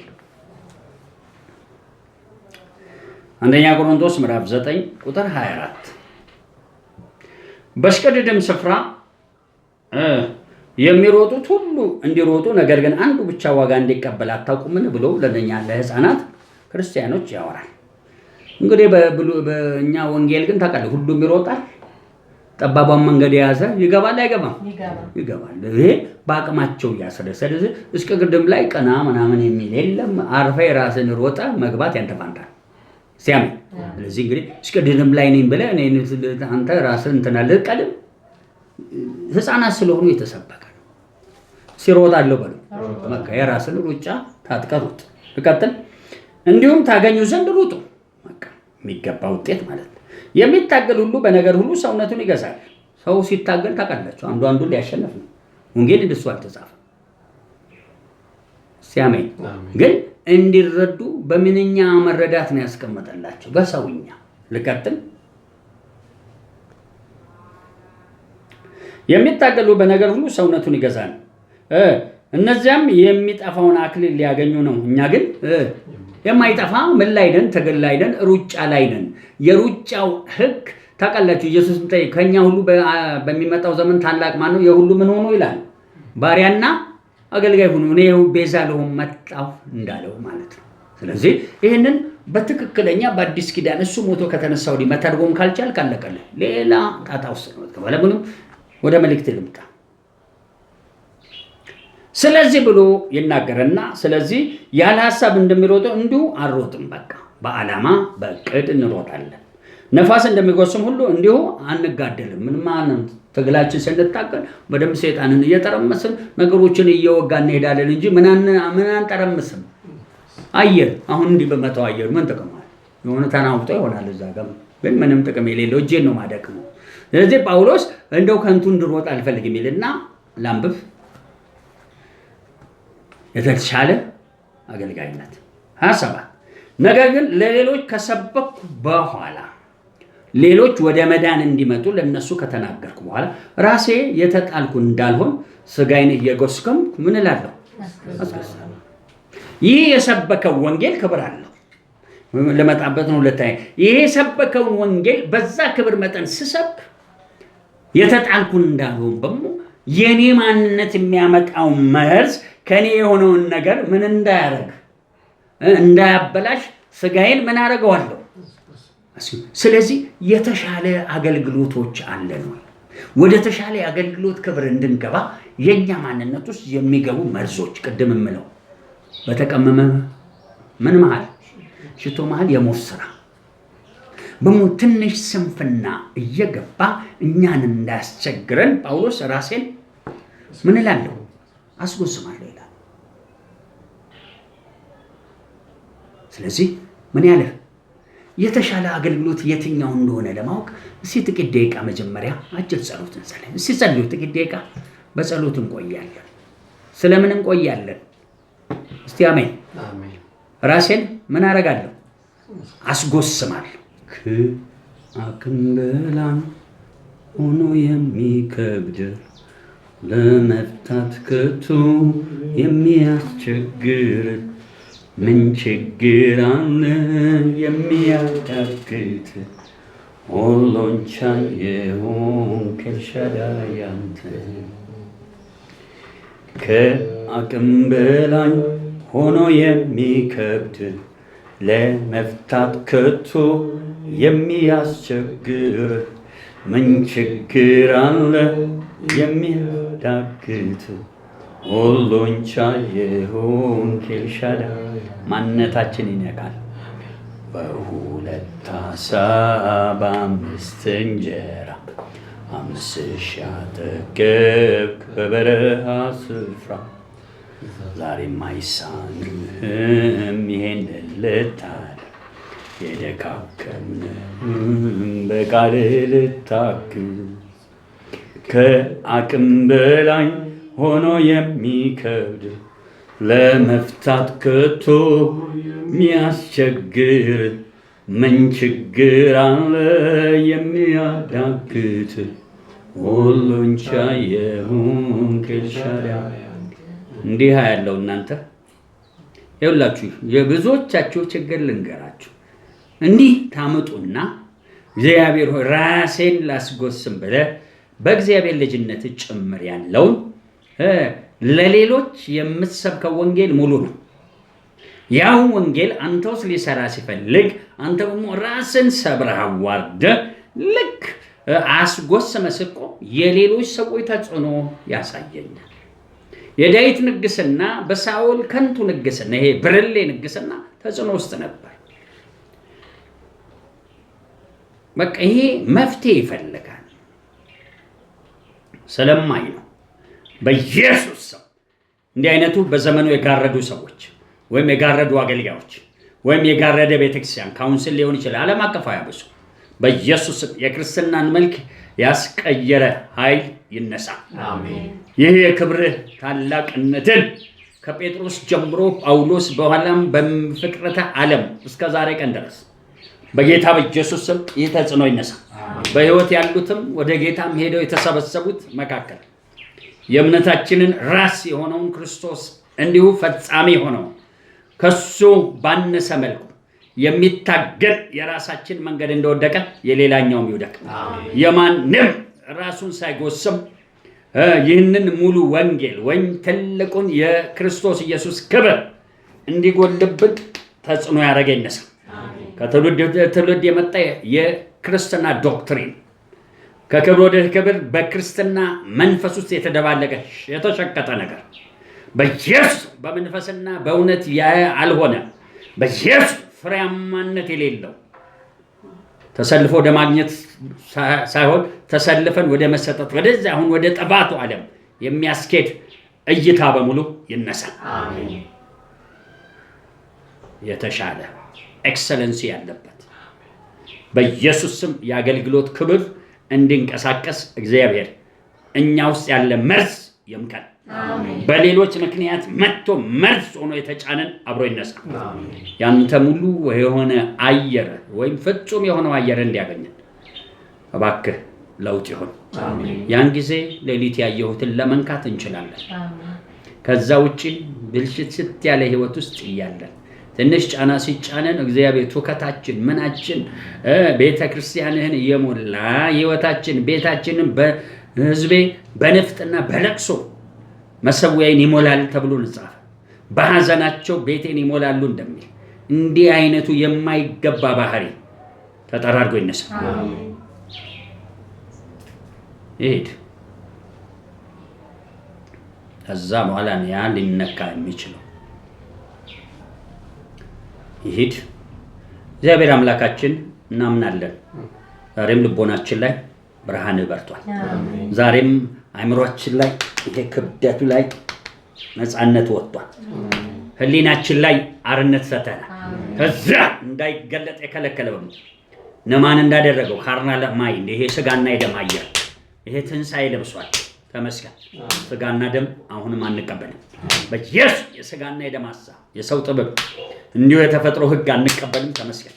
ተፈጥሮና የሰው ህግ ይገዛሉ፣ ቀርቶ እነሱ ዛርና አጋንንት ይገዛል፣ ቀርቶ እነሱ መልአክ ይገዛሉ፣ ቀርቶ እነሱ ከእውነት ጋር የቆመ ሌላውን ቅዱሳን ይገዛል። ተመስገን። ፈጽሞ የሚከለክልብን አየሩ ላይ ያለ እስከ ፀሐይ መውጫና መግቢያው ድረስ እግዚአብሔር ሆይ የተከለከለ ይሁን።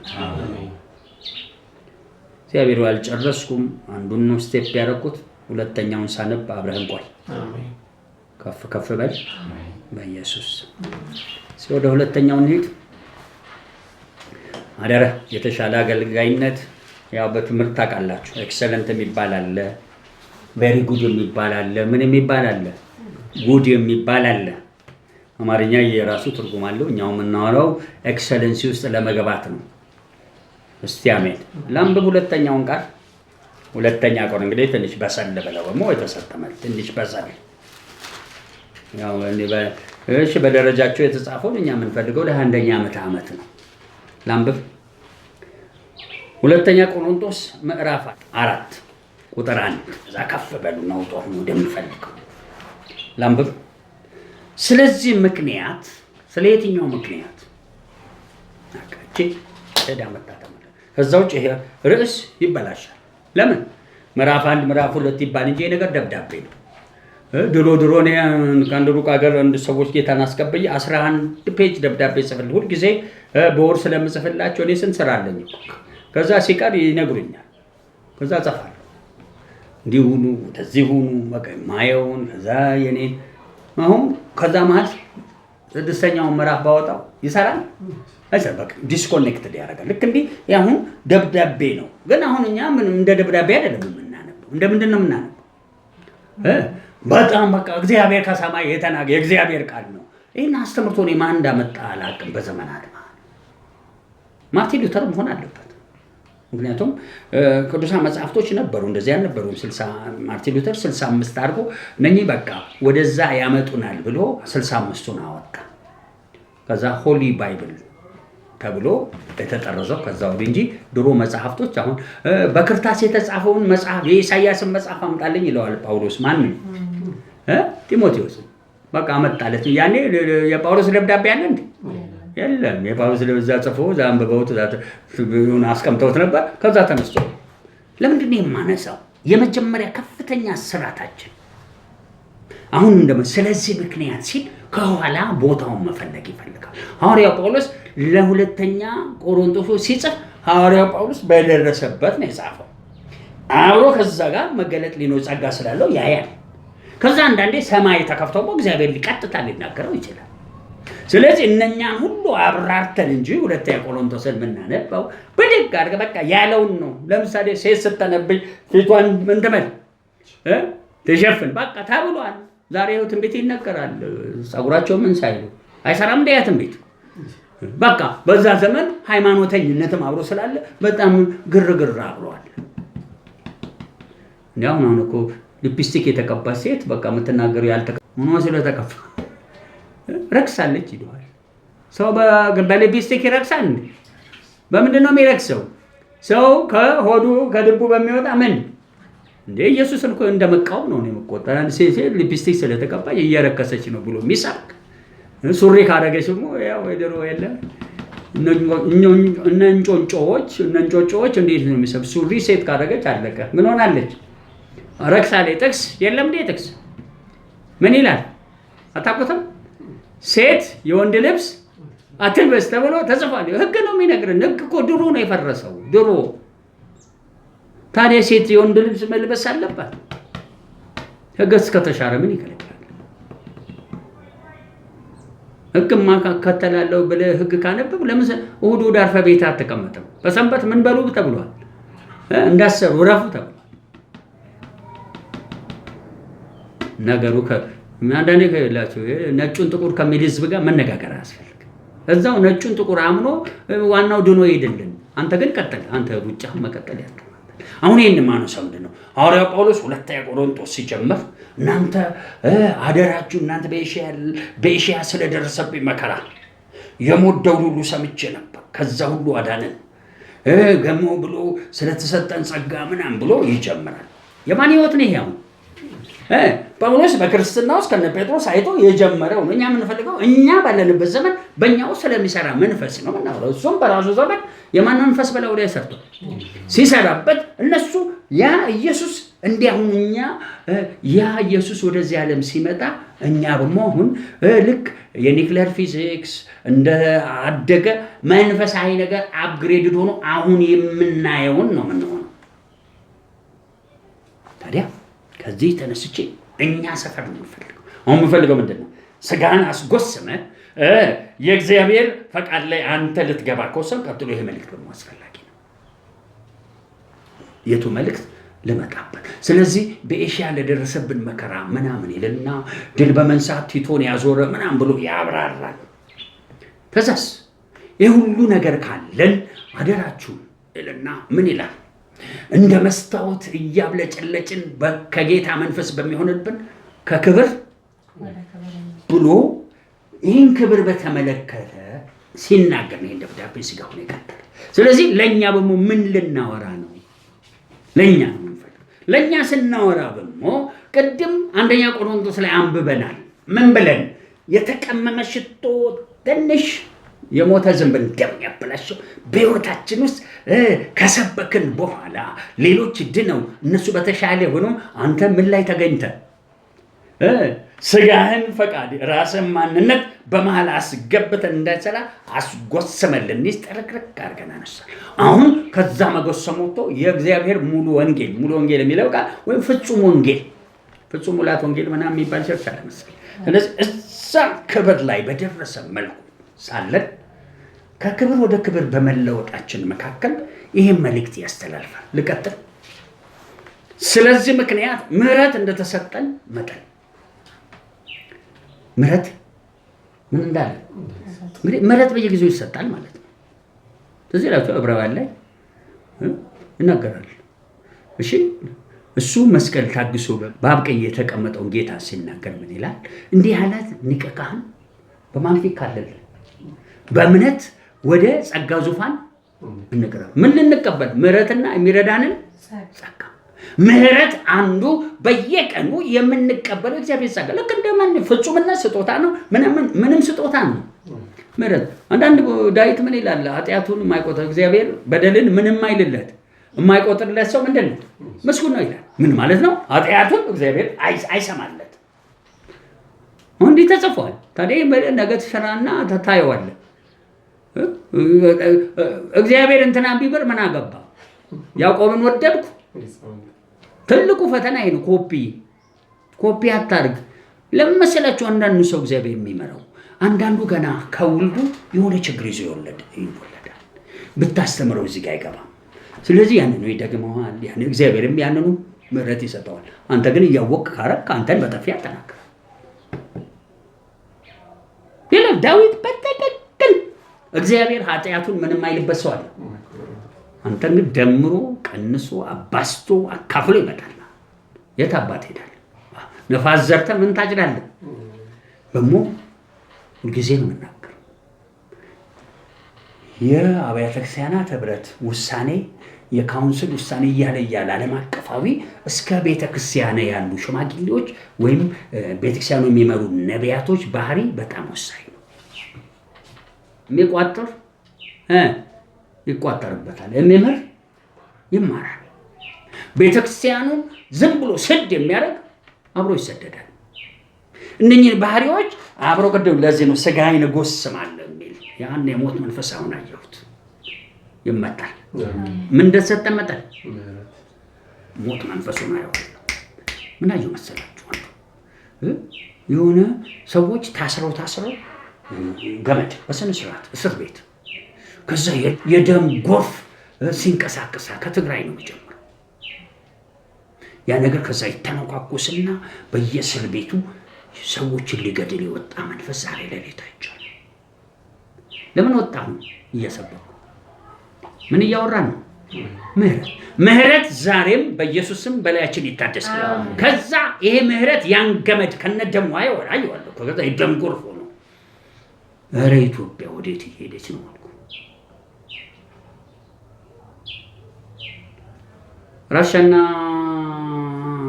ዩክሬን ሰላማዊ ስምምነት አደረጉ ምናምን ዴድሲ አካባቢ ያሉበት አካባቢ ያለው ባህር ላይ ዩክሬን አሁንም ኢንፍራስትራክቸር ይባላል የኃይል ምንጮቿን እዛ እየደበደበች። ለምን? ፑቲን ሲደበድብ ሲያፈርስላቸው ከርሟል። ተራው ማን ሆነ? ፑቲን አሁን ኢኮኖሚውን አይደለም አገሪቷን ሊያፈርስ ድሮኖች ስላስቸገሩት ስምምነት አለ ያውቃሉ። እነኛም ፑቲን ምን ስምምነት ያወራል እንጂ አርጎ አያውቅም። ለምንድን ነው ማነሳው? ምህረት ካልመጣ በዩክሬንና በማን መሃል በራሽያ መሃል እንዲሁ ጥፋት ይቀጥላል። ስለዚህ እንደተሰጠን ምህረት መጠን እንደሚል ቀጥሎ ወደማነበው ምን እንዲለቀቅ ነው? ምሕረትና አሁን የማየው የሞት መንፈስ አንዱ ነው። ሁለት ነው ያየሁት። ከፍተኛ የደም መፋሰስ አንዱ እንዳትረሱ። በቅርብ ቀን 7.7 ማይናማር የምትባል ሀገር ውስጥ ትናንት ነው የመሬት መንቀጥቀጥ ነበር። ፎቆች እንዳለ ሲናዱ ያሳያል። ብዙ አገልጋዮች አላይም። ትናንት ነው ከትናንት ወዲያ አንድ ቦታ ሄጄ አንድ ነብይ በመዋለች አሉ ኢትዮጵያ ከተዚሁ ከተማ ተኖር ከውጭ ሀገር ይሁን አላውቅም። አዲስ አበባ በመሬት መንቀጥቀጥ ልትመታ እንዳለ የአየው የምትል ሴት መልእክት ሰማሁ። እዛ አሰብኩት መጀመሪያ ትክክለኛ ነች ወይ ያለ ዘበሙ ምን መለመን አስፈላጊ ነው? ምህረት ደጋግመን እየተናገርኩ እሺ። ሰው ማንም አገሪቷ ፖለቲከኞችን ያውራ የእነንተና ኃጢአትን ያውራ። ይኸው ለመሬት መንቀጥቀጥ ሲመጣ ማንንም አትከስም። ይከሰሳ እንደ መሬት መንቀጥቀጥ እና ፍርድ ቤት ጠቅላይ ፍርድ ቤት አይሄድም። መድኃኒቱ ምን ላይ ነው ያለው? ምህረት ላይ ስላለ ሞት አሁን አየው አይደል? አንዱን ልናነሳው ይሄ እንደተነሳ ሁለተኛም አለ። ወደዛ ለመሄድ እንግዲህ ልገፋው ነው። ስለኛ ጨረስን። ምን ስለመስበክ ነው የምናወራው? ወንጌል ለሌሎች ስለማድረስ ስሙት ቀጥሎ የሚለው። ስለዚህ ምክንያት ምህረት እንደተሰጠን ዛሬ ምህረት ይብዛል። ይሄ አገልግሎት ስላለን ምን አንልም አንታክ የተሻለ አገልግሎት ነው ልንጸልይበት ነው። ዛሬ የተሻለ አገልግሎት ያ አገልግሎት ደግሞ ተሻግሮ አሁን የምንለውን ካላረገን ተቀማለው ነው የለው። በራችሁ ተከፍቷል። ይሄ ተጠራችሁበት የአገልግሎት በር ተከፍቷል። ስለዚህ ሳንታክት ልንጸልይ ነው። ምን እንዲበዛ እግዚአብሔር ለሕዝብ ፍጹምነት ሰጥቷል። ያን ሰጥቷል። ምንም ሰጥቷል። ምህረትና የሚረዳንም ዳንብብ ነገር ግን የሚያሳፍረውንና ስውሩን ነገር ምን ብለናል? ምን ለማለት የሚያሳፍርና ስውር ነገር ማለት ተንኮል ማለት ነው። የሰው ልጅ ታውቃላችሁ፣ በአፉ ሌላ በምኑ በልቡ ሌላ። አእምሮ ላይ የሚሄደው ሌላ ነው። ህሊናው ላይ የሚሄደው ሌላ ነው። ልቡ ላይ የሚሄደው ሌላ ነው። ጅላጅል አለብም ፊቱም ልቡም አንድ የሆነ መጽሐፍቱ እንደ እባብ ልባም እንደ እርግብ የዋሃኑ እንደዚህ አይነት ጅላጅል እኛ አንፈልግም። እሺ አይመላል ባህሪ ነው። ለፊት ነኝ እኔ ተንኮለኛው ይዛል። ለፊት ቆንክ እርግብ ድሮ እናጠምድ ነበር። እዚህ ጋር ትንሽ እንደ ቀጥሎ እዚህ ጋር ቀጥሎ እዚህ ጋር ቀጥሎ ምኑ ላይ ወጥመዱ ላይ ከዛ እችን ተበላለች። የዋ ስለሆነ ከዛ አራራራ ሰላም ነው አለች። ሁለተኛ በላች። አይምሮዋ ተቀበለ። በጣም ሰላም ነው ካል ዚሪ ቀና ቀና የለም። ምኑስ ገባች ወጥመዱ ከዛ እንትኑን ስትለው ትያዛለች። የዋ አገልጋዮች አንፈልግም። ምድር ሊገዙ ይችላል። የተራ ምድር አይነገኛ ደግሞ ምን አይ ነገር ነው የምናወራው? ዘላለማዊ ነገር። ሰይጣን በተንኮሉ ማንን እንዳሳተ ሔዋንን በተንኮል እየሳቱ ቤተክርስቲያንንም ያስመጣል። ታዲያ እንዴት እናድርግ ሲባል ይኸውልህ ልብ ላይ እርግብ ብቻ ከሆንክ እኛ እንደ እባብ ምን እንድትሆን ልባም እንድትሆን የእባብ ልብ እናስገባል። ልቡስ ገብቶ ብለህ ምን ያለውን ነገር የተሰወረውን ነገር እንድታውቅ። በጣም እኮ አሳዛኝ ነው። አንዳንድ ሰው ሲወለድ ከመጀመሪያው ጅሎ ጅላንፎ የሆነ የተወለደ ሰው አለ። አይ እግዚአብሔር ይጠብቀዋል። ጅላንፎነቱን ነው ማስወጣት ያለበት። እንደ አንዳንድ ሰው አሰባበኩ ነው የሚያናድደኝ። እግዚአብሔር ይጠብቀዋል ጅላንፎ። ጅል ታዲያ የሚለው ቃል ትርጉሙ ምንድን ነው? ጅላንፎነቱን እንዲያነሳ እንጂ እግዚአብሔር የሚፈልገው ጅላንፎን ይጠብቃል የሚል መጽሐፍ ቅዱስ አልተጻፈም።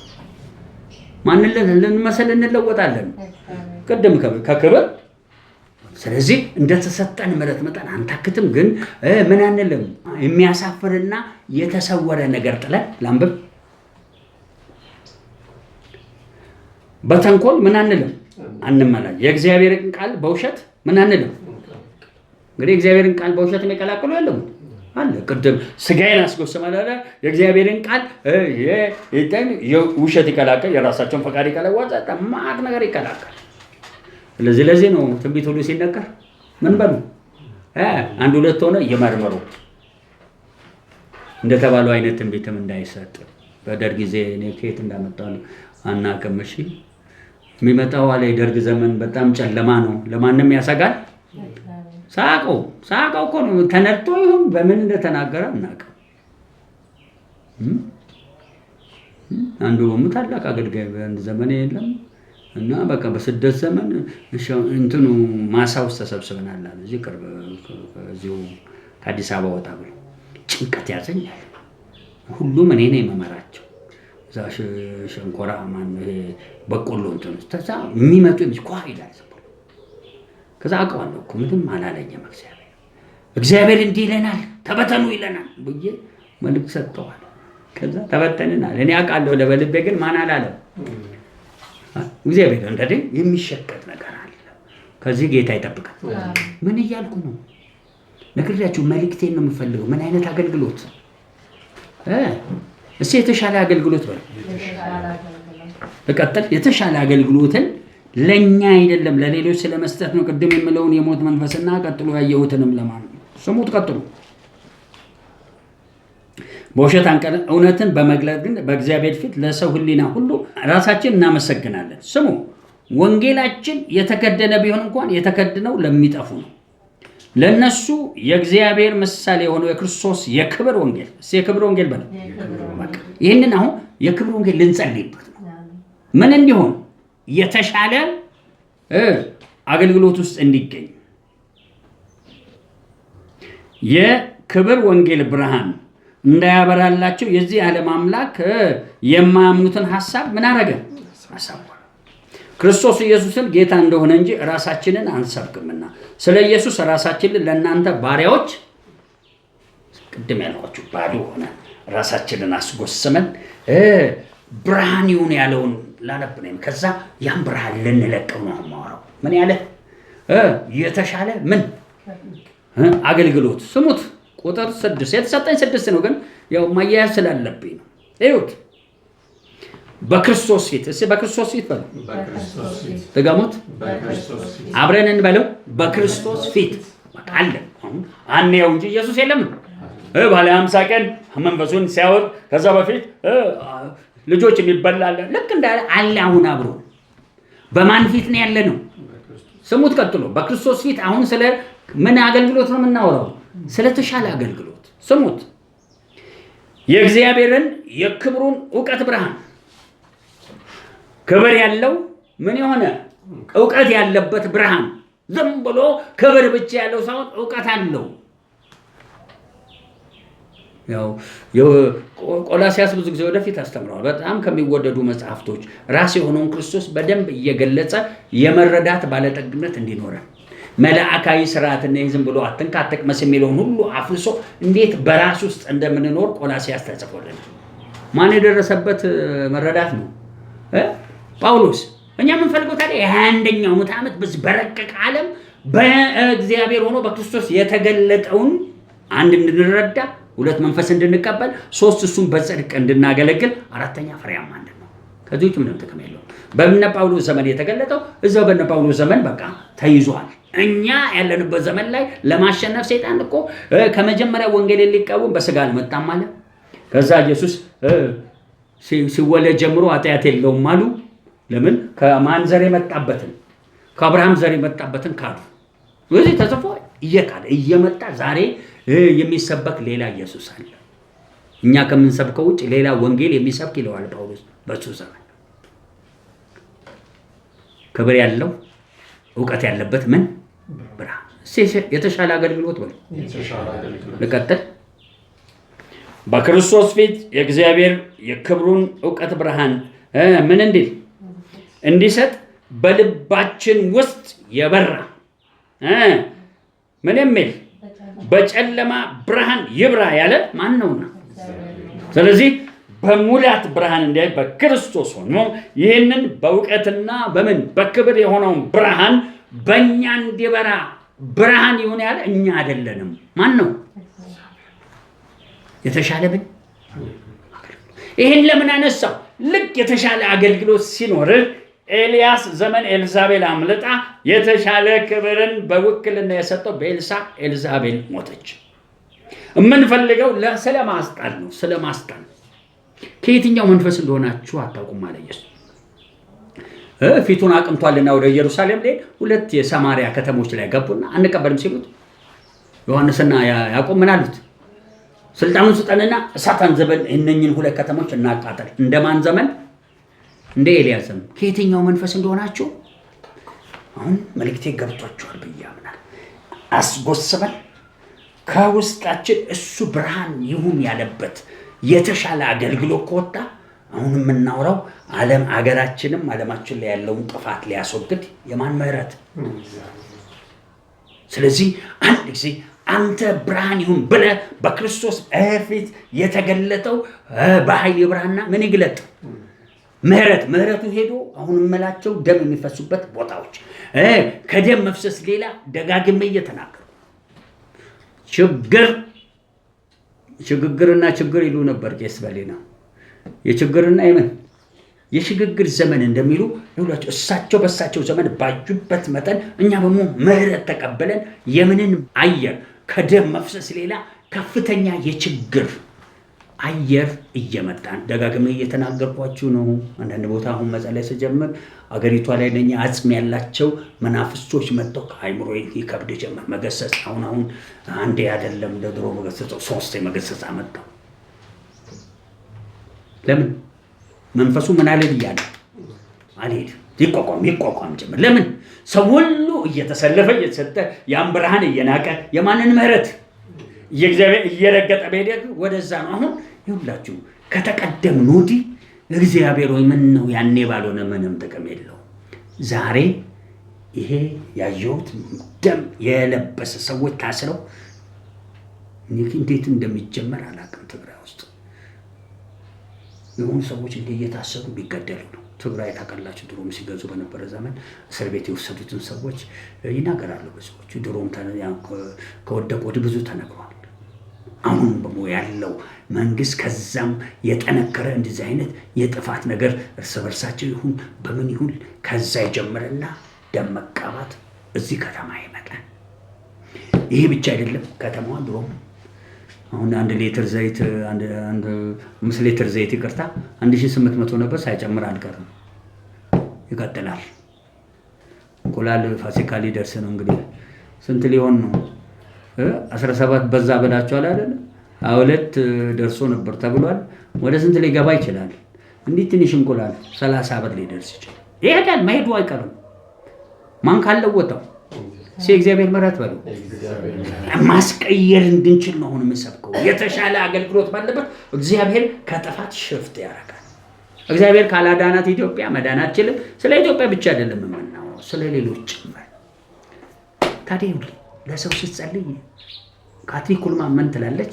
ስገባና ሚሊዮን ጊዜ የተባረኩኝ እያልስ ይጫነዋል ህዝቡ። አንዳንዱ ሊያንቀላፋ ይሞክራል። ከዛ ድንገት አንዳንዶች እነሱና ረዛ ጋር ጩኸት ይሰማኝ ይዳኑ ስላል እንደ ኤሌክትሪክ ይዘረጋና የዚህ ሰውየውን ይፈውሳል፣ ያችን ይፈውሳል። ከዛ ይዘረጋል፣ ተሻካ። ይሞቱ የነበሩ በካንሰር በምናምን የታመሙ ሰዎች አመለጡ። ሰላምታ ላክም እኔ ጸልይና እኔን በተመለከተ የመሻገር እድሌን አጸናለሁ። ሲበይ ተመልካች አልሆንም በሉ። ቀላል ከሚያመኝ በሽታ መካከል ይሄ ነው። እግዚአብሔር ቁጭ ብሎ እያለ ሞቶልን እያለ አንዱ በልቶ ሌላው የበይ ተመልካች ምኑን ሳይጠቀም ቀርቶ እድሉን ሲጣፋንታ እግዚአብሔር ነው በሉ። ስለዚህ አንድ ጊዜ መጀመሪያ የተሻለ አገልግሎት ይወጣልን፣ ምህረት ይለቀቅ፣ የተባሉት ጥፋቶች ሌላ ትምህርት ላይ ከመግባታችን በፊት ጣልቃ ይግባልን። ትንኙ ይጥፋ፣ አንበጣው ይጥፋ፣ የሞት መንፈስ ይጥፋ። ሰማይ ናቸው አሁን ያወራኋቸው ሁሉ ስጋይ ናቸው። ወደ ሰማይ የሚያመጣልን እግዚአብሔር ጣልቃ ይግባ። እንጸልያለን፣ እየጸለይን እንቆያለን። ዳኑ እናንተ ዛሬ ቅዳሜ ዳኑ። ለነገ እግዚአብሔር ሌላ ደህንነት እንዲሰጣችሁ ማታ ህልማችሁ እንዲለወጥ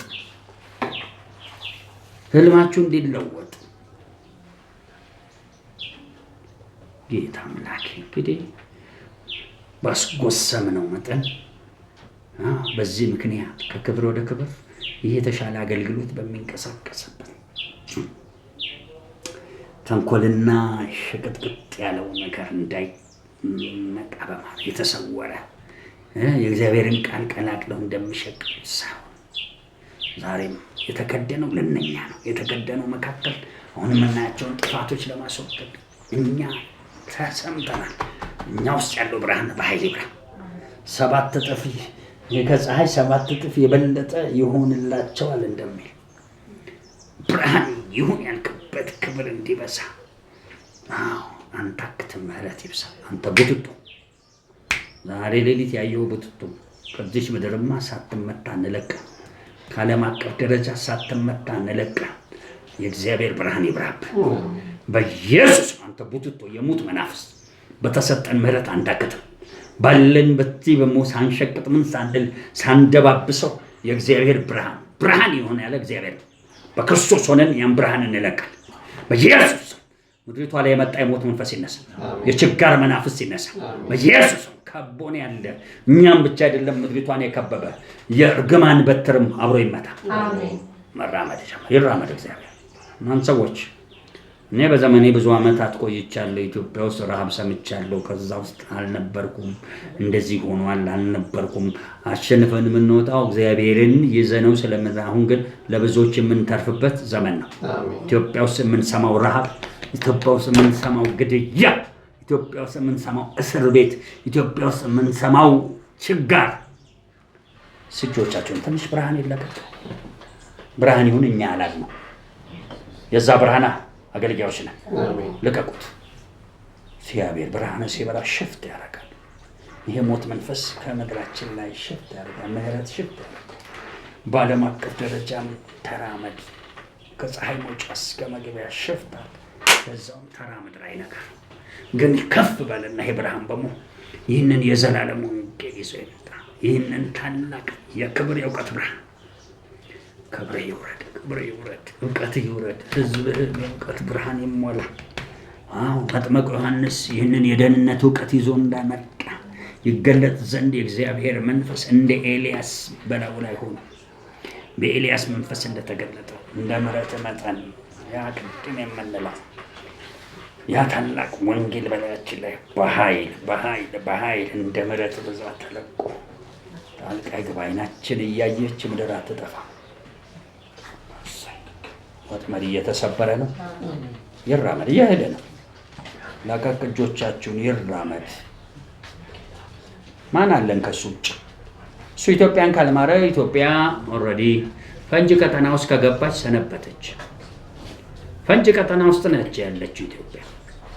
አደራ ሰነፍ አህያን አንዱ ተሸክሞ፣ ምክንያቱም ሰነፍ ወታደር አለ ስለሌሎቹ እንዳይጠፉ ተሸክሞት ሲሄድን ምን ነው ሲባል እኛን ሁሉ እንዳያጠፋ በኢየሱስ ቅዱሳንን ሁሉ የሚሸከም ጸጋ ይውረድ። ሰነፍ አህያ እንደተባለ ፈንጅ እየረገጠ ለጥፋት እንደሚለካ ፈንጅ ቀጠና እቺ ምድር እስክትወጣ በኢየሱስ አሕዛብን በእምነት ተሸከም። በኢየሱስ ቅዱሳንን በእምነት ተሸከም። በክርስቶስ ፊት ሆነን ብርሃን ይሁን ባለ በእግዚአብሔር በኢየሱስ ይሄ ያየነው ደም መፋሰስ መሻገር ይሁን። አንተ ችጋር መናፍስት እኛን ድሮም አልነካም። ዘመናት ብዙ ሰው ከአሕዛብም ከቅዱሳንም የተጨነቀ ሞልቷል። ግን ይህ ትምክህት አይሆንም። እጅ ወጣ። እንሻገር፣ በእምነት ሌሎችን እናሻገር። ከዛ ጨምሩበት። እግዚአብሔር ካሳየው ላይ እንጨምርበት። ምን እንጨምር? የዘላለም ደህንነት ዋናው እሱ ነው። የተራ ፖለቲካ ተራ የዚህ ዓለም መልክ ብቻ ብንሰራ እኛ እኮ ምንም ከዚህ ከምንሰማቸው ምንም አልተሻለ። ሸገር ምን አይነት አገልግሎት? የተሻለ አገልግሎት። ሰማያዊ ውስጥ ግቡ። ልክ ስንገባ መጀመሪያ የሲኦል ፉጨት ሰማል። ከሀገራችንም ከዓለማችን ይጠረቅ። ሰዎችን ወደ ዘላለም እሳት እየወሰደ ያለ የሲኦል ፉጨት ጫፉ ይዘጋ። ገደል ማሚቱ ከትውልድ ወደ ትውልድ የመጣ እዛው ተዘግቶ ይያዝ በኢየሱስ።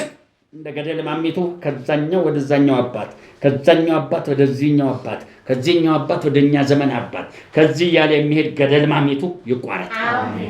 በዘመናችን ያለ የዘላለም ሞት መንፈስ ቅጣት ተመቶ ይነሳ። እንዲህ ያለው እናንተ ልክ ዮሳፌጥ የተባለ ሰው አክዓብ ከሚባል ማይረባ ሰው ጋር ሆኖ ጀርባው ለሞት ተገለጠ፣ ግን ወደ እግዚአብሔር ጮኸ፣ እግዚአብሔር መለሰለት።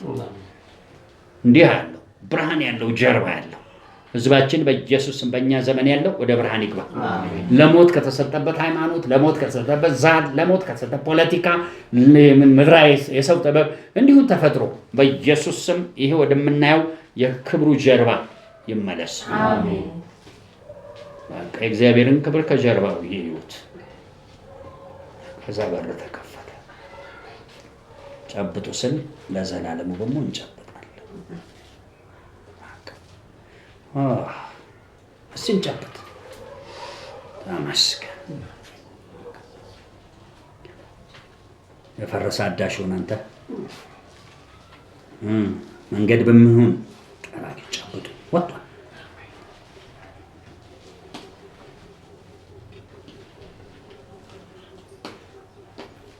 ማኅተሙን የፈታ ኢየሱስ የሰማይ የምድር ንጉሥ፣ ማኅተሙን የፈታ ኢየሱስ የሰማይ የምድር ከሰለሞን የሚበልጥ ታምር የሚሠራ እንቆቅልሽ ፈቺ አለ በዚህ ስፍራ። ማኅተሙን የፈታ ኢየሱስ የሰማይ የምድር ንጉሥ፣ ማኅተሙን የፈታ ኢየሱስ። ሲጨበጥ መሻገራችሁን አረጋግጡ። ጤናችሁ ሙሉ ይሆን። ጨበጥ ለሌላ የጮኻችሁበት ለእናንተ መልስ ነው። በኢየሱስ ሁሉም ጤናማነት ይሙላው። ሁሉም የሚያስፈልገውን እንደ ባለጠግነት መጠን ይሙላበት። ሁሉም የጎደለ ጸጋ ካለው ጸጋ ይሞላ። ይስ መራራ ስር ካለው እግዚአብሔር በከንቱ የዚህ ዓለም ምቾት ካለው መጽሐፍቱ እንደሚል ማንም በሞት ጸጋ የጎደለው ካለ ሁሉም የሚያስተካክል የመንፈስ ቅዱስ ኃይል ይለፍ። አሜን። ደግሞ ተቀበል። ጨበጥ። እሺ፣ ሰደብ እንዳትሉ። አንታከተም ወደሚለው እንድትሄዱ የሚያስፈልገው ወደዛ ነው። በቃ አሁን ከጀርባ ትልቅ ብርሃን፣ ከዛ ትልቅ የወጣ ክብር በተከፈተ በር አንድ እግር ነው። አሜን። በቃ አንድ እግር ላይ ቆም። ከዛ እንደ ያለው ስኬት እንዳይኖራችሁ እግር የሚቆምጡ የሚቃወሙ ሰዎች ሲበተኑ አለ። አሜን። ጨበጥ ይበተኑ። ይሄም በከፍተኛ አንዱ የእግዚአብሔርን ስራ በእግዚአብሔር ብርሃን የማይሰሩ ቅድም እንደምንለው በእውቀት ያልሆነ በምን ያልሆነ በክብር ያልሆነ በክብር በእውቀት የሆነ ምንድነው የሚያስፈልገን? ብርሃን ይብራል። እኛ አይደለንም። እግዚአብሔር በልጁ ካለ ማን ያሸንፈው? ጨበጥ። እግዚአብሔር የሚቃወሙ በየስፍራው ይበተኑ። የእውነትን ወንጌል የሸቀጡ የዚህ ዓለም ገዢ የሰወራቸው በስጋ ፈቃድ የሚኖሩ ራሳቸውን ለስጋ ያስለመዱ ብዙ ተቃዋሚ አይቻለሁ። ሌሊት ይሄዱ ዛሬ ወንጌል ታውቃላችሁ ተከፋፍሎ ወንጌል ሊመጣ ሲል አብያተ ክርስቲያናት ለሁለት ተከፍሎ አሁንም ደግሞ በሰሞኑ እንዲህ አይነት መከፋፈል አለ። አንድ ሰሞን የለም ሃይማኖቶች እርስ በርስ ሊጋጩ የሞከረው ተነስቷል። አሁን ደግሞ በቤታችን ልጸልይ ነው። በኢየሱስ የወንጌሉን ክብር የሚቃወም መንፈስ ይመታ። ኢየሱስ የወንጌሉን ክብር ለስጋ ብቻ የሚያረግም አብሮ ይመታ። በኢየሱስ የወንጌሉ ብርሃን ለዘላለም ደህንነት በሆነ በተሻለ አገልግሎት ይገለጥ። ንቅናቄ እዚች ምድር ላይ በተሻለ መልክ እንጀራ ጥሩ ነው፣ ምግብ ጥሩ ነው፣ ሀብታምነት ጥሩ ነው። ግን የዘላለም ሕይወት ከሌለው እጅግ ከሰው ሁሉ የሚያንስ ምስኪኖች ናቸው። ጣልቃ ግባ።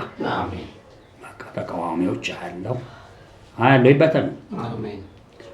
ያው የምታውቁት ነው። የቤቱ ጠላቶች የቤቱ ሰዎች ናቸው። አሁንም ጨበጥ። ይሄም ያፍርሳቸው። እንዲህ አየሁ በጣም መንበርከኪያዎች አያለሁ። በጣም ብዙ ሰዎች የሚጸልዩት ጸሎት የእግዚአብሔርን ስራ በሚቃወም መልኩ ይህንንም ሌሊት አይቻለሁ። ደግሞ አለው መሰዊያዎች አያለሁ። መሰዊያዎቹ ላይ የሚጸልዩ ሰዎች በመቃወም ነው የሚጸልዩት። የእግዚአብሔርን ፍጹም የንቅናቄ ፈቃድ በመቃወም ነው። ምን አይነት ዘመን ላይ እንዳለን ሟርት ነው። ሐሰተኛ ምልክት ይፍረስ። አሜን። ሟርተኛን አሳብዳለሁ እንደሚል እግዚአብሔር ከሚንበረከኩበት በትኖ ይጣል። አሜን። ንቅናቄ ይህን ታላቅ ብርሃን የምን ብርሃን? የእውቀት። ያለ እውቀት የሚናገር ሰው እንደ ኢዮብ ነው፣ ዋጋ የለው። ኢዮብ ያለ እውቀትም ይናገራል ራሱን አለ። ያለ እውቀት ብቻ አይደለም፣ ምን የሌለው ወንጌል፣ ክብር የሌለው ወንጌል ዋጋ የለው። እግዚአብሔር የክብር አምላክ እንጂ የውርደት አምላክ አይደለም። አነሳቸው። እውነተኛው ተጸልዮ የሚመለሰው ክብር ወጣ። እናንተ ሰዎች ይኸውላችሁ መከራ አትልመዱ፣ መጥፎ ነው። መከራ ሰው እንዴት ይለምዳል? እሺ ባለ ማለት መከራ እንዴት ይለምዳል? ኃላፊነት ካልተወጣ ይኸውልህ ተጠያቂነት፣ ይሄ ሪስፖንሲቢሊቲ ተጠያቂነት መከራ ውስጥ እንድትገባ ያደርጋል። ለሌላ ጸልይ ተበለ እንደፈለክ ንቃ። ዳንኤል መኮንን ይላል አንዷ ልቤና መሜካ ጥቁር አንበሳ ምንም አንድ ቀን በቃ ጭቅጭቋን ብዬ ሲሄድ ደረጃ ላይ ወደኩ። ምን ነው ላይ እንዴት እንዳመማት እንድታውቅ ወገኔ።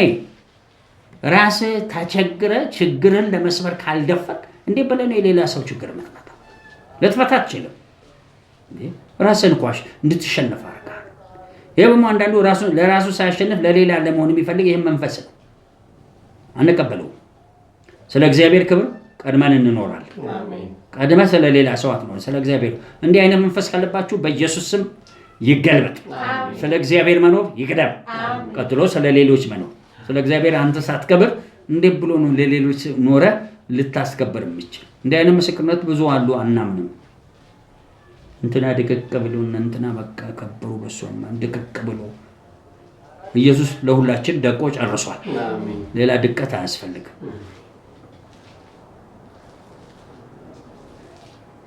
እናመሰግንሃለን፣ እናከብርሃለን። ክብርህን ጠቅልለህ አንተ ውሰድ በኢየሱስ አሜን። አንድ ቃል ብቻ አነባለሁ ዛሬ አላስተምርም። ከትምህርቶች አንዱ ምናዊ እረኛ የአገልግሎት መሀል ኢሳይያስ 8:20 ብቻ አነባለሁ። ኦልሬዲ ከ23 ነው አየሩ ዝናቡ ከፊታችሁ ከመምጣቱ በፊት ቃሉን ብቻ ነው ማለት ነው። ወደ ቤታችሁ አንዴ ከጀመረ ዝናብ አለቀ። እዚሁ ስብከቴን መቀጠል አይቀርም። እንደሱ እናድርግ እንዴ? አንተ ዝናብ ሆይ ምን በል? ዝናብ ና ተነስ፣ በገና ሆይ ምን በል? ተነስ ተነስ በገና እንዳለ። ኧረ እሺ 8:20 ቃሏን ብቻ ነው ማለት ኢሳይያስን እሺ አሕዛብ ምክራቸው አይጸናም፣ ዱለት የሚሉትም ጴንጤዎች አትፍራ እንትን እኔ ልሁን ይልና በምስክሩንና መሉን ሕጉን በደቀ መዛሙርቶቹ መሃል ካተመ በኋላ አንድ ቃል 20 ላይ ይላል። 19 ጀምሮ ላንብብ። ሕግና የእግዚአብሔር ቃል በሚለው አጭር ነው። በቃ ጨርሻለሁ። እነሱም የሚጮሁና ድምፃቸው ዝቅ አድርገው የሚናገሩት መናፍስት ጠሪዎችና ጠንቋዮችን ጠይቁ ባሏችሁ ጊዜ ሕዝቤ ከአምላኩ መጠየቅ አይገባውምን? ወይስ ብሎ ከአምላኩ መጠየቅ ምን ይለዋል? ለዮሐን ሲሉ ሙታንን ይጠይቃሉ? መጠየቅ የለበት። ወደ ሕግና ወደ ምስክሩ ምን በሉ ሂዱ። መፈልጋት ይችላል። ወደ ሕግና ወደ ምስክሩ ሂዱ። እንዲህም ያለውን ቃል ምን ባይናገር ንጋት ሕጉንና የማንን ቃል? የእግዚአብሔርን ቃል ካልተከከክ ንጋት አይሆንም። እንዳትረሳ። ሕግ ከጽዮን የእግዚአብሔር ድምፅ ከኢየሩሳሌም እንደሚወጣ ሕጉንና የአዲስ ኪዳኑን የእግዚአብሔርን ቃል ካልተከተልክ እውነተኛ ንጋት የለም፣ ሐሰተኛ ንጋት የለም አለ። ሰይጣን ይሰጣል። አሁን ሰይጣን ማን መሆኑን ለመለየት ብዙ ጊዜ ጳውሎስ ስለ ራሴም አላቅም ይላል።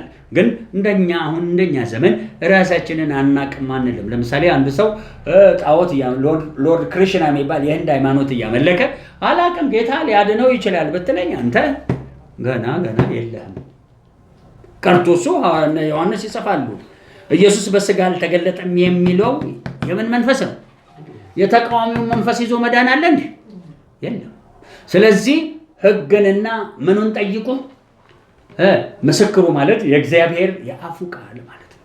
ስለዚህ አደራ ከዚህ ከተሻለው አገልግሎት ጋር ዛሬ ምናዊ እረኛ አገልግሎት ውስጥ እንድታውቁ የሚያስፈልገው ግልጽ ነኝ። በፍጹም ከሕጉና ከምን መውጣት አንችልም። ከእግዚአብሔር ቃል መውጣት ከዛች ፈቀቅ ያለ በሙሉ አይነጋለትም። ድቅድቅ ጨለማ ውስጥ ይሄዳል። ግን የፌክ ገንዘብ የፌክ ኖሮ ዋናው እኮ ስታንቀላፋ ዝቅ ስታንቀላፋ መንግስተ ሰማያት መንገዱ ተዘግቶ ካየ አንተ ያ ሰው ነው። ምኑን ያላመንክ? ሕጉንና ምስክሩን ወይም የእግዚአብሔርን ቃል ያላመንክ ነው።